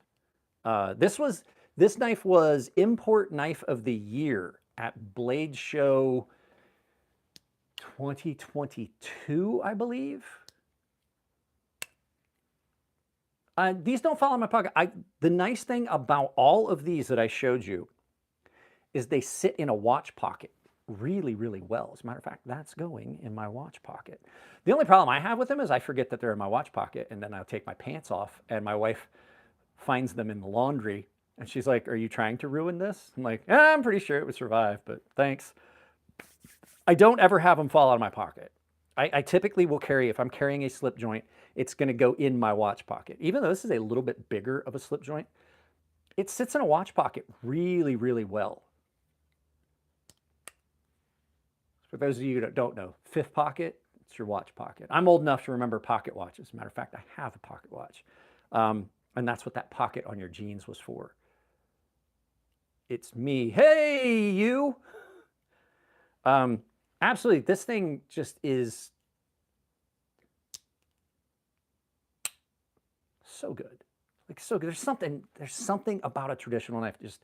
I think it's because I grew up on the farm around my grandfather, and I have some of his old knives. This one actually has a broken blade, but my grandfather, being my grandfather, never got rid of anything. So this one, the longer blade on this one got broke off. This is an old Imperial.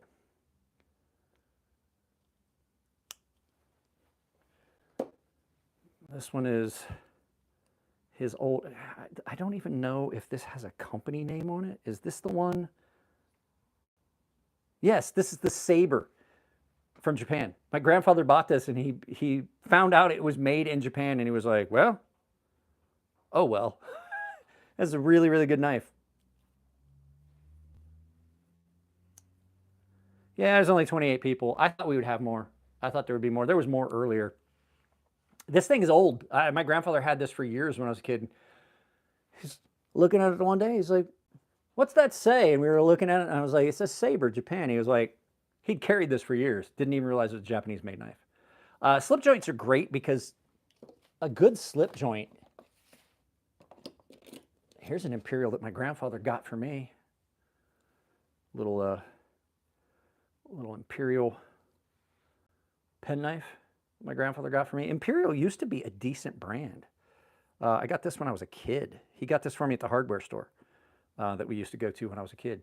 I carried this a lot, and this is a 2-blade trapper from Imperial. It's got a nice little secondary blade. I do have to take a look at figuring out if I can repin this handle. Over the years, it has started to come loose. But this is a really, really old. That's a jackknife. Oh, it's still a little trapper. It's just a little mini pen knife, and they were called pen knives because you used it to trim the pen. But this thing's tiny. This thing's tiny. But he got this for me. I forget what was going on. We were at the hardware store that we used to go to, and he knew some of the folks that lived there, and we were walking around and hanging out. It was True Hardware in Newcomerstown, Ohio. And he said something. I was like, well, you know, I forget what it was like. It was a piece of beef jerky. And he was like, well, I was like, it's too big. And he was like, just cut a piece off of it with your knife. And I was like, I don't have a knife. And he goes, what do you mean you don't have a knife? How do you not have a knife? Like, your dad bought you a knife. He's like, how do you not have your pocket knife? And I was like, I didn't put it in my pocket. And he was like, well, he bought that for me at True Hardware in Newcomerstown, Ohio. Small little town. And I've had that since, oh hell, here's a trapper. This is a trapper. this isn't even mine. This is a knife that a guy sent me for sharpening. And then I told him he needed to pay, like, he sent it to me for sharpening, and it was laid out specifically that it was going to cost him a set price per blade. Like, I'm basically sharpening 2 knives. And I was like, he's like, well, that's double what you said it was going to be. I was like, no, I said it was going to be this much per blade. And he was like, no, you didn't. And we go back through the messages, and I'm pointing out to him that, yes, I did agree to sharpen this for a set price. And this is the big bear trapper from Old Timer, from Schrade. And I think this one should say on it where it's made. Yeah, this is made in China, but it's a pretty good one. Some of the Schrade knives were pretty good. So he threw a fit about the fact I was charging him what he thought was double, and I'm like, no, I'm charging you the same price per blade. That was in the emails, and I sent him emails and I highlighted it and all that, and he still didn't listen to me and stuff like that. And I was like, well, until you pay me, I'm not sending you your knife. And he never sent payment. So I still have his knife. And if you happen to be out there, Walter, watching this, it's still here. It's still sharp. Needs cleaned up because it's cut some cheese. I believe I cut some cheese with this one day. So if you pay me the original agreed upon $40 plus shipping and handling, well, shipping, I will send it back to you, Walter. But until then, it's going to stay in my drawer here. But yeah, this is what a trapper is, and trappers are great. They have a tendency to be a little bulkier than some of the other slip joints, and this is a pretty big trapper. The cool thing about this one is it came with it. Is it stuck in there? This is old. It came with a little scribe. It's not a toothpick. That's like a metal. I don't know what it is. And a little pair of tweezers. Now, they're not the best tweezers, but it came with these, and I don't know what the point of these are. It's definitely, I wouldn't use this as a toothpick. It's metal. That's asking for problems. Here, look at this. It's rusty.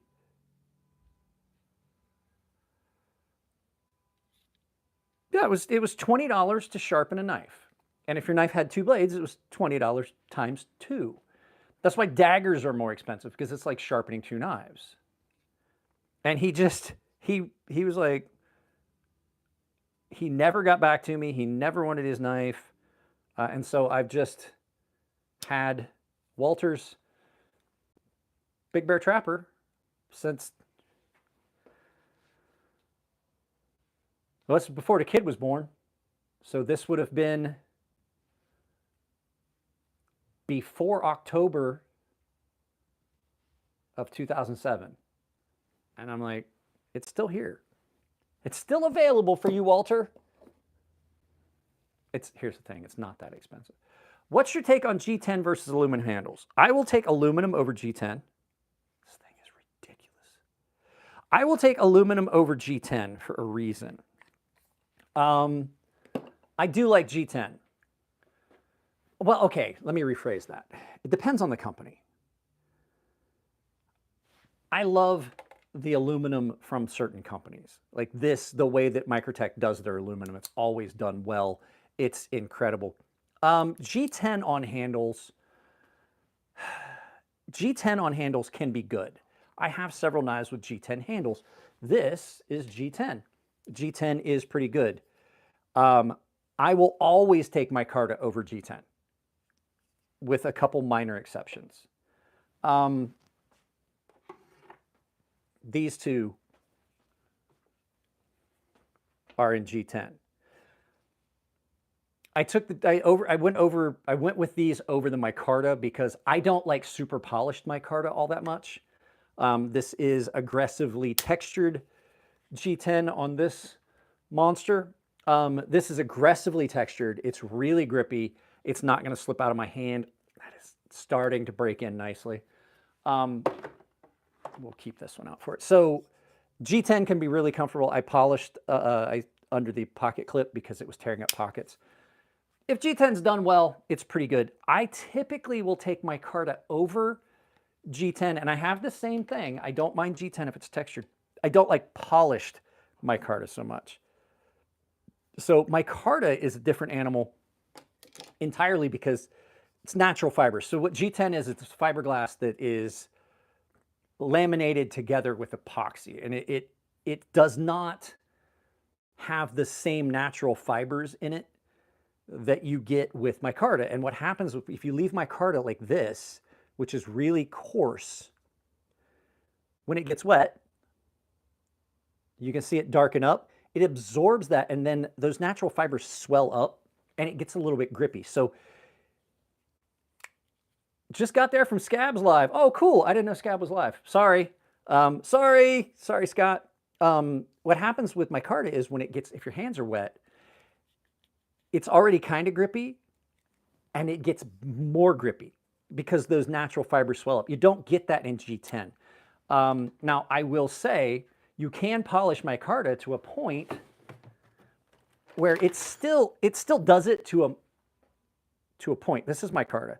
It polishes up nice, but if you polish at this point, you lose a little bit of grippiness. Not horribly. Like, this is still going to absorb a little bit of that moisture, and it's going to kind of still be a little porous. Is D2 a good knife steel? It depends. I just talked about it. D2, like I was just talking about D2 before we did this, Dust and Huff. It's a pretty good steel. All of my slip joints that I have are in D2, and they're pretty good. But micarta just has got a completely different feel, even when it's polished, than D2. This gets slick when it's wet. If my hands are slippery, this does not. It kind of, and I can feel it now because like your hands kind of stick to it. It kind of absorbs that moisture and it gets grippier. So I'm always going to be someone that likes good micarta. And so micarta, here you can see the natural fibers in that. And that's exactly what I'm saying. That is micarta. And so that's cloth or canvas. I mean, it's basically the same thing. What should I have sent you a DM? You said you said you wanted to talk to me, ask me if I had time for a conversation. I said I didn't. I said hit me up on the Gilded server on my Discord, and hit me up in the DMs. That's what we had said a couple weeks ago in a live feed, or a week ago in a live feed. At any rate, this thing is, I don't remember, Rickert. You said you wanted to talk to me about something, and I said I didn't have time, and I don't have time for a conversation today either, because when I break from here, I got to go do some stuff. So at any rate, micarta is in my opinion, a superior material, even though it's older, and it's simply because fiberglass won't absorb moisture. So you have a completely impregnable material. Micarta will, to an extent, absorb some moisture, and you get grippier over time. And the other thing too is D2 is always, this will always look the same. This is always going to look the same. As you carry micarta and use it, you get specific wear patterns on the knife. It's going to start to absorb hand oils. It's going to have its own, I just cleaned this one. No, I didn't. You can see what I'm talking about. It gets its own, we call it patina. So can you see how those areas have darkened up and things like that? It gets an aged look to it that you're never going to get from D2, because D2 is fiberglass. So it not only is it functionally better, I just find it to be more attractive. Micarta for a long time has been my favorite handle material. Carbon fiber is really good. I like carbon fiber. This carbon fiber look on this, didn't used to be a fan of it. Not a fan of it in some colors, but there's some exceptions. Like my prototype for my folding knife that came, which I don't have one here, but I have one from the same company. And it's simply because the handle material is really cool. Some of these multicolor carbon fibers are pretty cool. This is a knife that was done by KATSU. KATSU is doing my my folding knife design. I don't have any of the prototypes here. Jared has one and Jim Skelton has the other. They do great work, and I love that look. And if you like the KATSU knives, I can save you 10% on your order with coupon code crazysharp, all one word, at KATSU Knives. So yeah, this thing is really, really good. This is one that they sent me. This is the ZK04 full convex. This thing is nuts. Absolutely love it. But yeah, some of these materials are cool, but they are all titanium, aluminum, D2, carbon fiber. They are all, when it comes down to the functionality, in my opinion, inferior to micarta. Just because of the grip and how functional that grip is and how it feels. It's a softer, it feels gentle on your hand. It's like, I don't know how you want to describe it, like your mouse pad when you run your fingers on a mouse pad. Kind of like that. But like I said, it gets you a really good grip that's a lot less prone to slipping than any of the other materials we've talked about. The G10 that has this texture to it, see how that's textured? That's really good too. Like, that's not going to be as slippery as others, but I still don't think it's as good as a heavily, like something that, like basically like your raw micarta that hasn't been polished. I think that the micarta is a better option all around. It just really is. So ADC V2. Somebody asked me the other day, and I ran out of time when we were doing a live feed. I wanted to talk about it, so I know that it's not a question, even though this is the question and answer time. Somebody asked me about ADC V2, and I like it for certain things. I don't think that ADC V2 has the edge retention that you get in a lot of other steels. Jared over at Knives Knives and I have talked about this. I don't think it gets you the edge retention that you get in some other steels, but what it does give you is some really good impact resistance. So like for piercing, chopping, things like that. I have a couple knives in ADC V2. I have not been happy with the way that the edge held up on one of them. So I think a lot of it has to do with the heat treat. I want to ask Tim over at TCal Knives, you know, just not to put it out to you guys, but just curious about the heat treat that they use on it, because this seems to be holding its edge really, really well. Now, ADC V2 is more prone to rust than some of the other steels that people are usually making knives. I would not make a folding knife out of ADC V2. I think it would be more inclined to rust. And ADC V2, great for bushcraft, or you're going to do batoning and things like that. I don't see it as something that should be in a folding knife. That was the question that somebody asked. Would you put ADC V2 in a folding knife? And I said I would get back to that question. Like, what's your opinions on it? Would you get a folding knife in it? I would not. I don't think ADC V2 is a steel that is really that good for something like a folding knife. Now, it's really good for a lot of stuff if you take care of it. I put beeswax on that knife. I carry this knife a lot, and since I carry it a lot, it does have a tendency to get some moisture in it. I took the scales off and put beeswax underneath. I don't know if you can see the little dark line where the wax is kind of soaked into the micarta. Nice thing, other thing nice about micarta is all of that I was talking about, where you get the hand oils and things and patinas, it washes off really good. Last, I'm not even gonna try with that one. I don't have my reading glasses on. Last thing on this, the ADC V2 might not be the best choice for something small like this where you're doing a lot of cutting. So what kind of beeswax? Any kind of beeswax. I have a small stick of beeswax, and I have another one left. There's one left. I use, because it's really easy to apply, you can use any beeswax you want. M390 is rust proof. No, it's not. Nothing is rust proof except Nittenells. Nittenells, because they don't have anything that has iron in it at all, Any steel will rust. I'm telling you right now, it may take a long time, but any steel will rust. M390 is not rust proof. The only things that are rust proof are the knives that are made out of nitinol, which is a titanium and nickel alloy. They will not rust. This boat, what is that? Boat zipper and snap lube. This one's great because it's like a chapstick. As a matter of fact, there's menthol in it. I'm pretty sure it's just menthol chapstick, but it's 100% beeswax, maybe with a little bit of menthol in this. You just put it on a blade.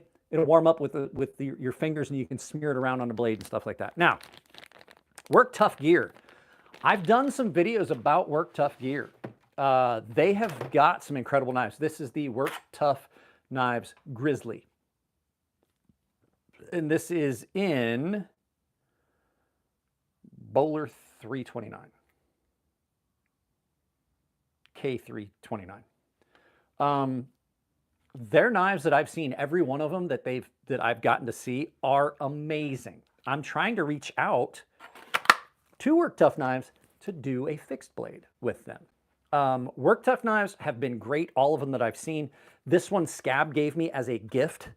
This is the Work Tough Knives Grizzly. This is the one that almost sent me to the hospital.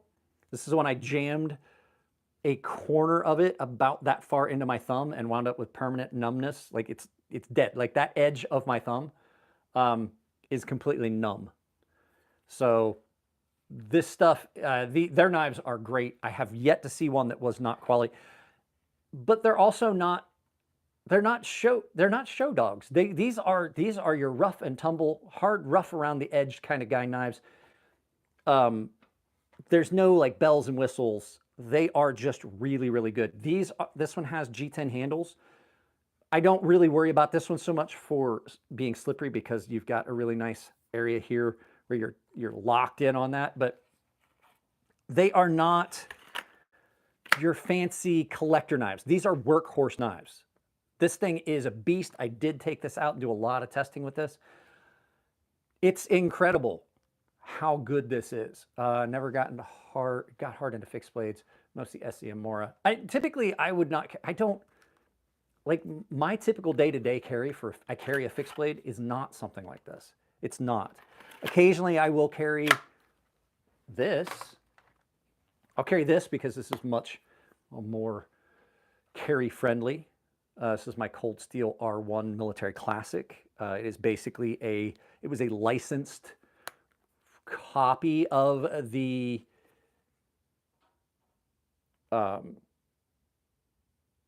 Model 1 by Randall Made Knives. It's basically a one-for-one replica. There's some minor differences, handle style, and this spine is not sharpened as you would see on a Randall, but basically Cold Steel had permission to reproduce that knife.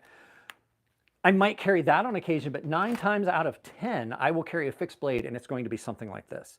The big fixed blades have never been, now growing up, like you guys don't see them on the channel all that often because most people that watch my channel aren't watching it for fixed blades. Scab and I have talked about this.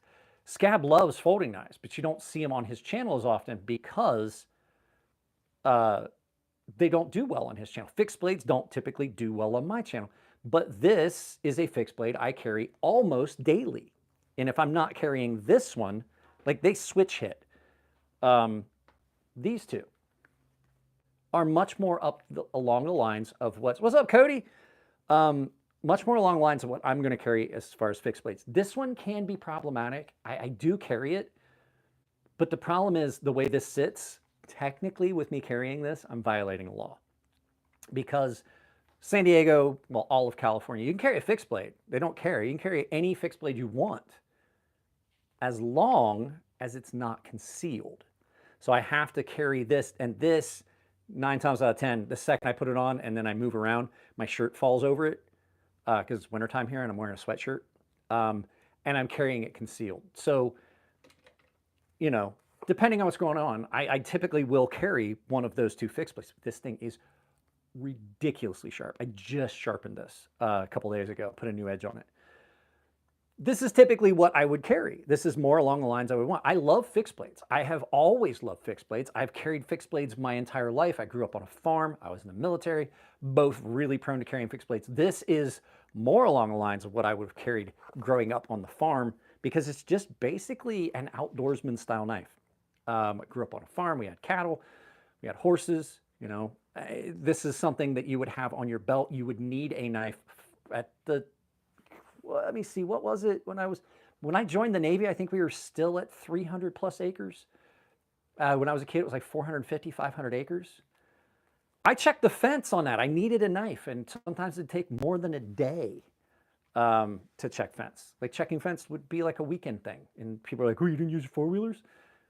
We had horses. People are like, you must be rich if you had horses. No, horses were a very cheap resource. Yeah, up front, a lot of money, but after, you know, your initial expense, a horse didn't require gas, didn't require maintenance, things like that. So this would have been something, if I spent the weekend out checking fence, I would have carried. This is an incredibly done knife. This is Lon Humphrey Customs Tucson. Knives ship free. My link down below would be where I would recommend. That's the only place he sells them other than his website. If you use my link down below, it supports the channel. So this thing's, it's just an incredible knife. It doesn't have like a super lot of bells and whistles. It is attractive, I'm not gonna lie. The material he used for these handles is just gorgeous. It is a burl. It does have a beautiful like blue liner, but it's still just a really simple design. And these are cheap. These are under $350 for a custom.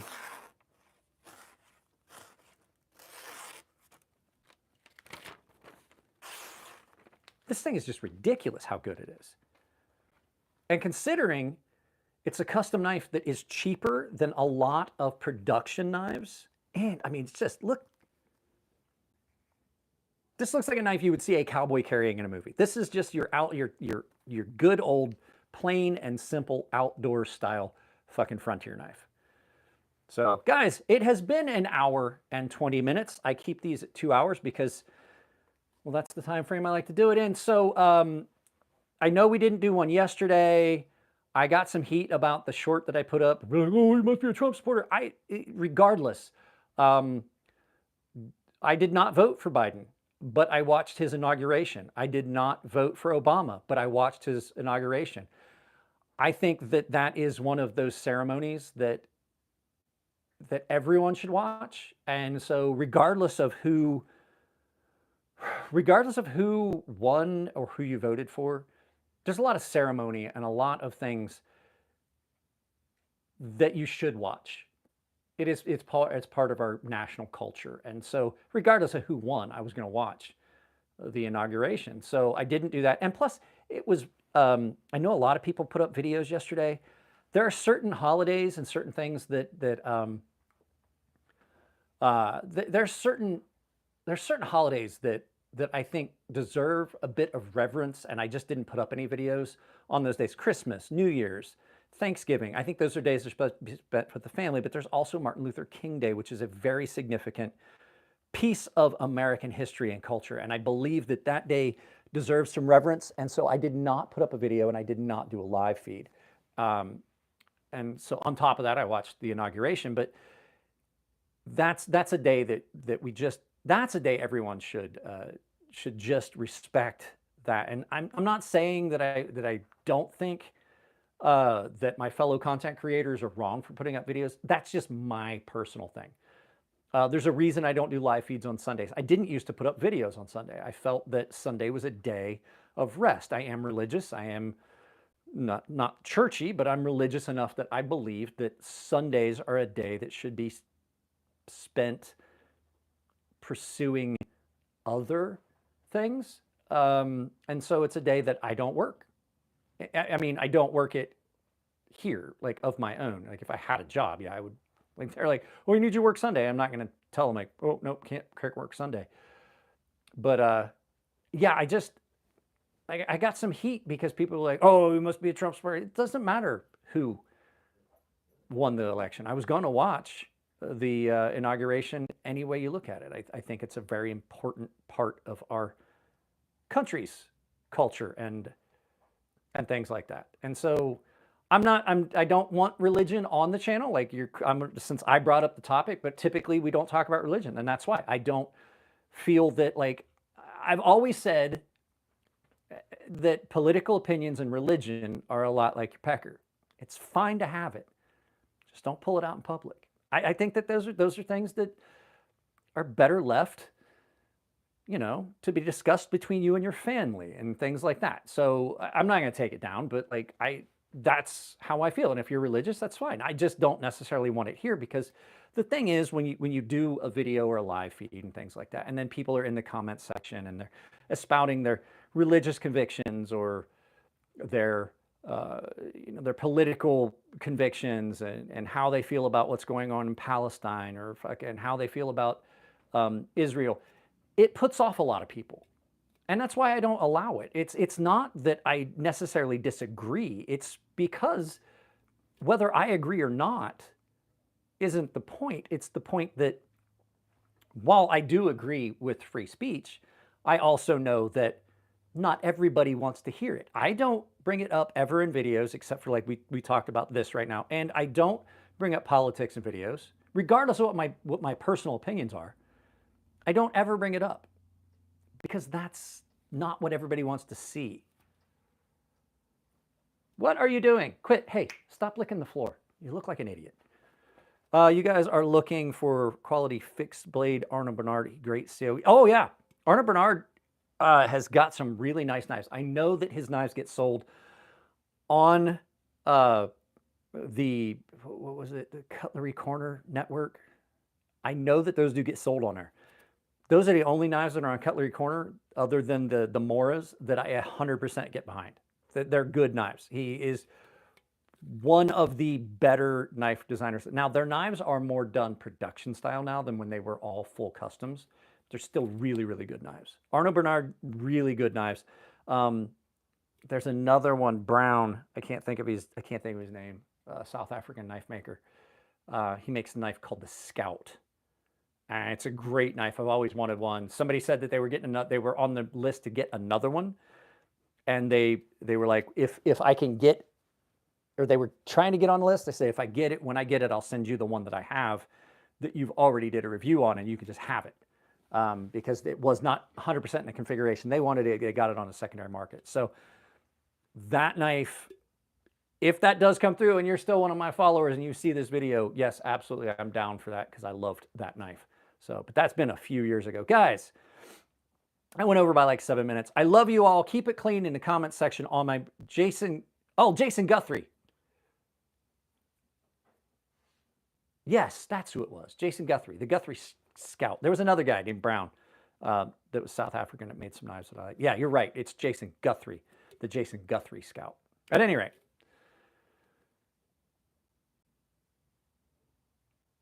we did a production version. Who did a production version? Who's the we? Who are we talking about, Eric O?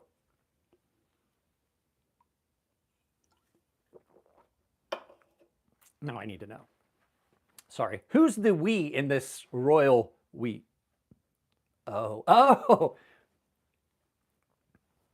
I'm an idiot. Sorry. You said we, and I was like, what company do you work for? I made knives with we. We made knives. I'm an idiot. Guys, we'll do this again sometime soon. I do have to film some stuff. I'm waiting on this company to respond. This knife will not get a good review, and they're going to be disappointed. They were all on board with me doing a full honest review, and my full honest review is, don't buy this. So you guys will see that video coming soon. Other than that, I love everyone.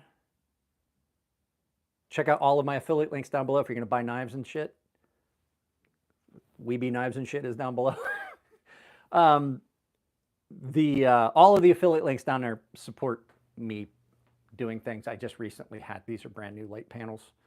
My other ones stopped working. I just recently dropped a good chunk of money on these cordless rechargeable lights.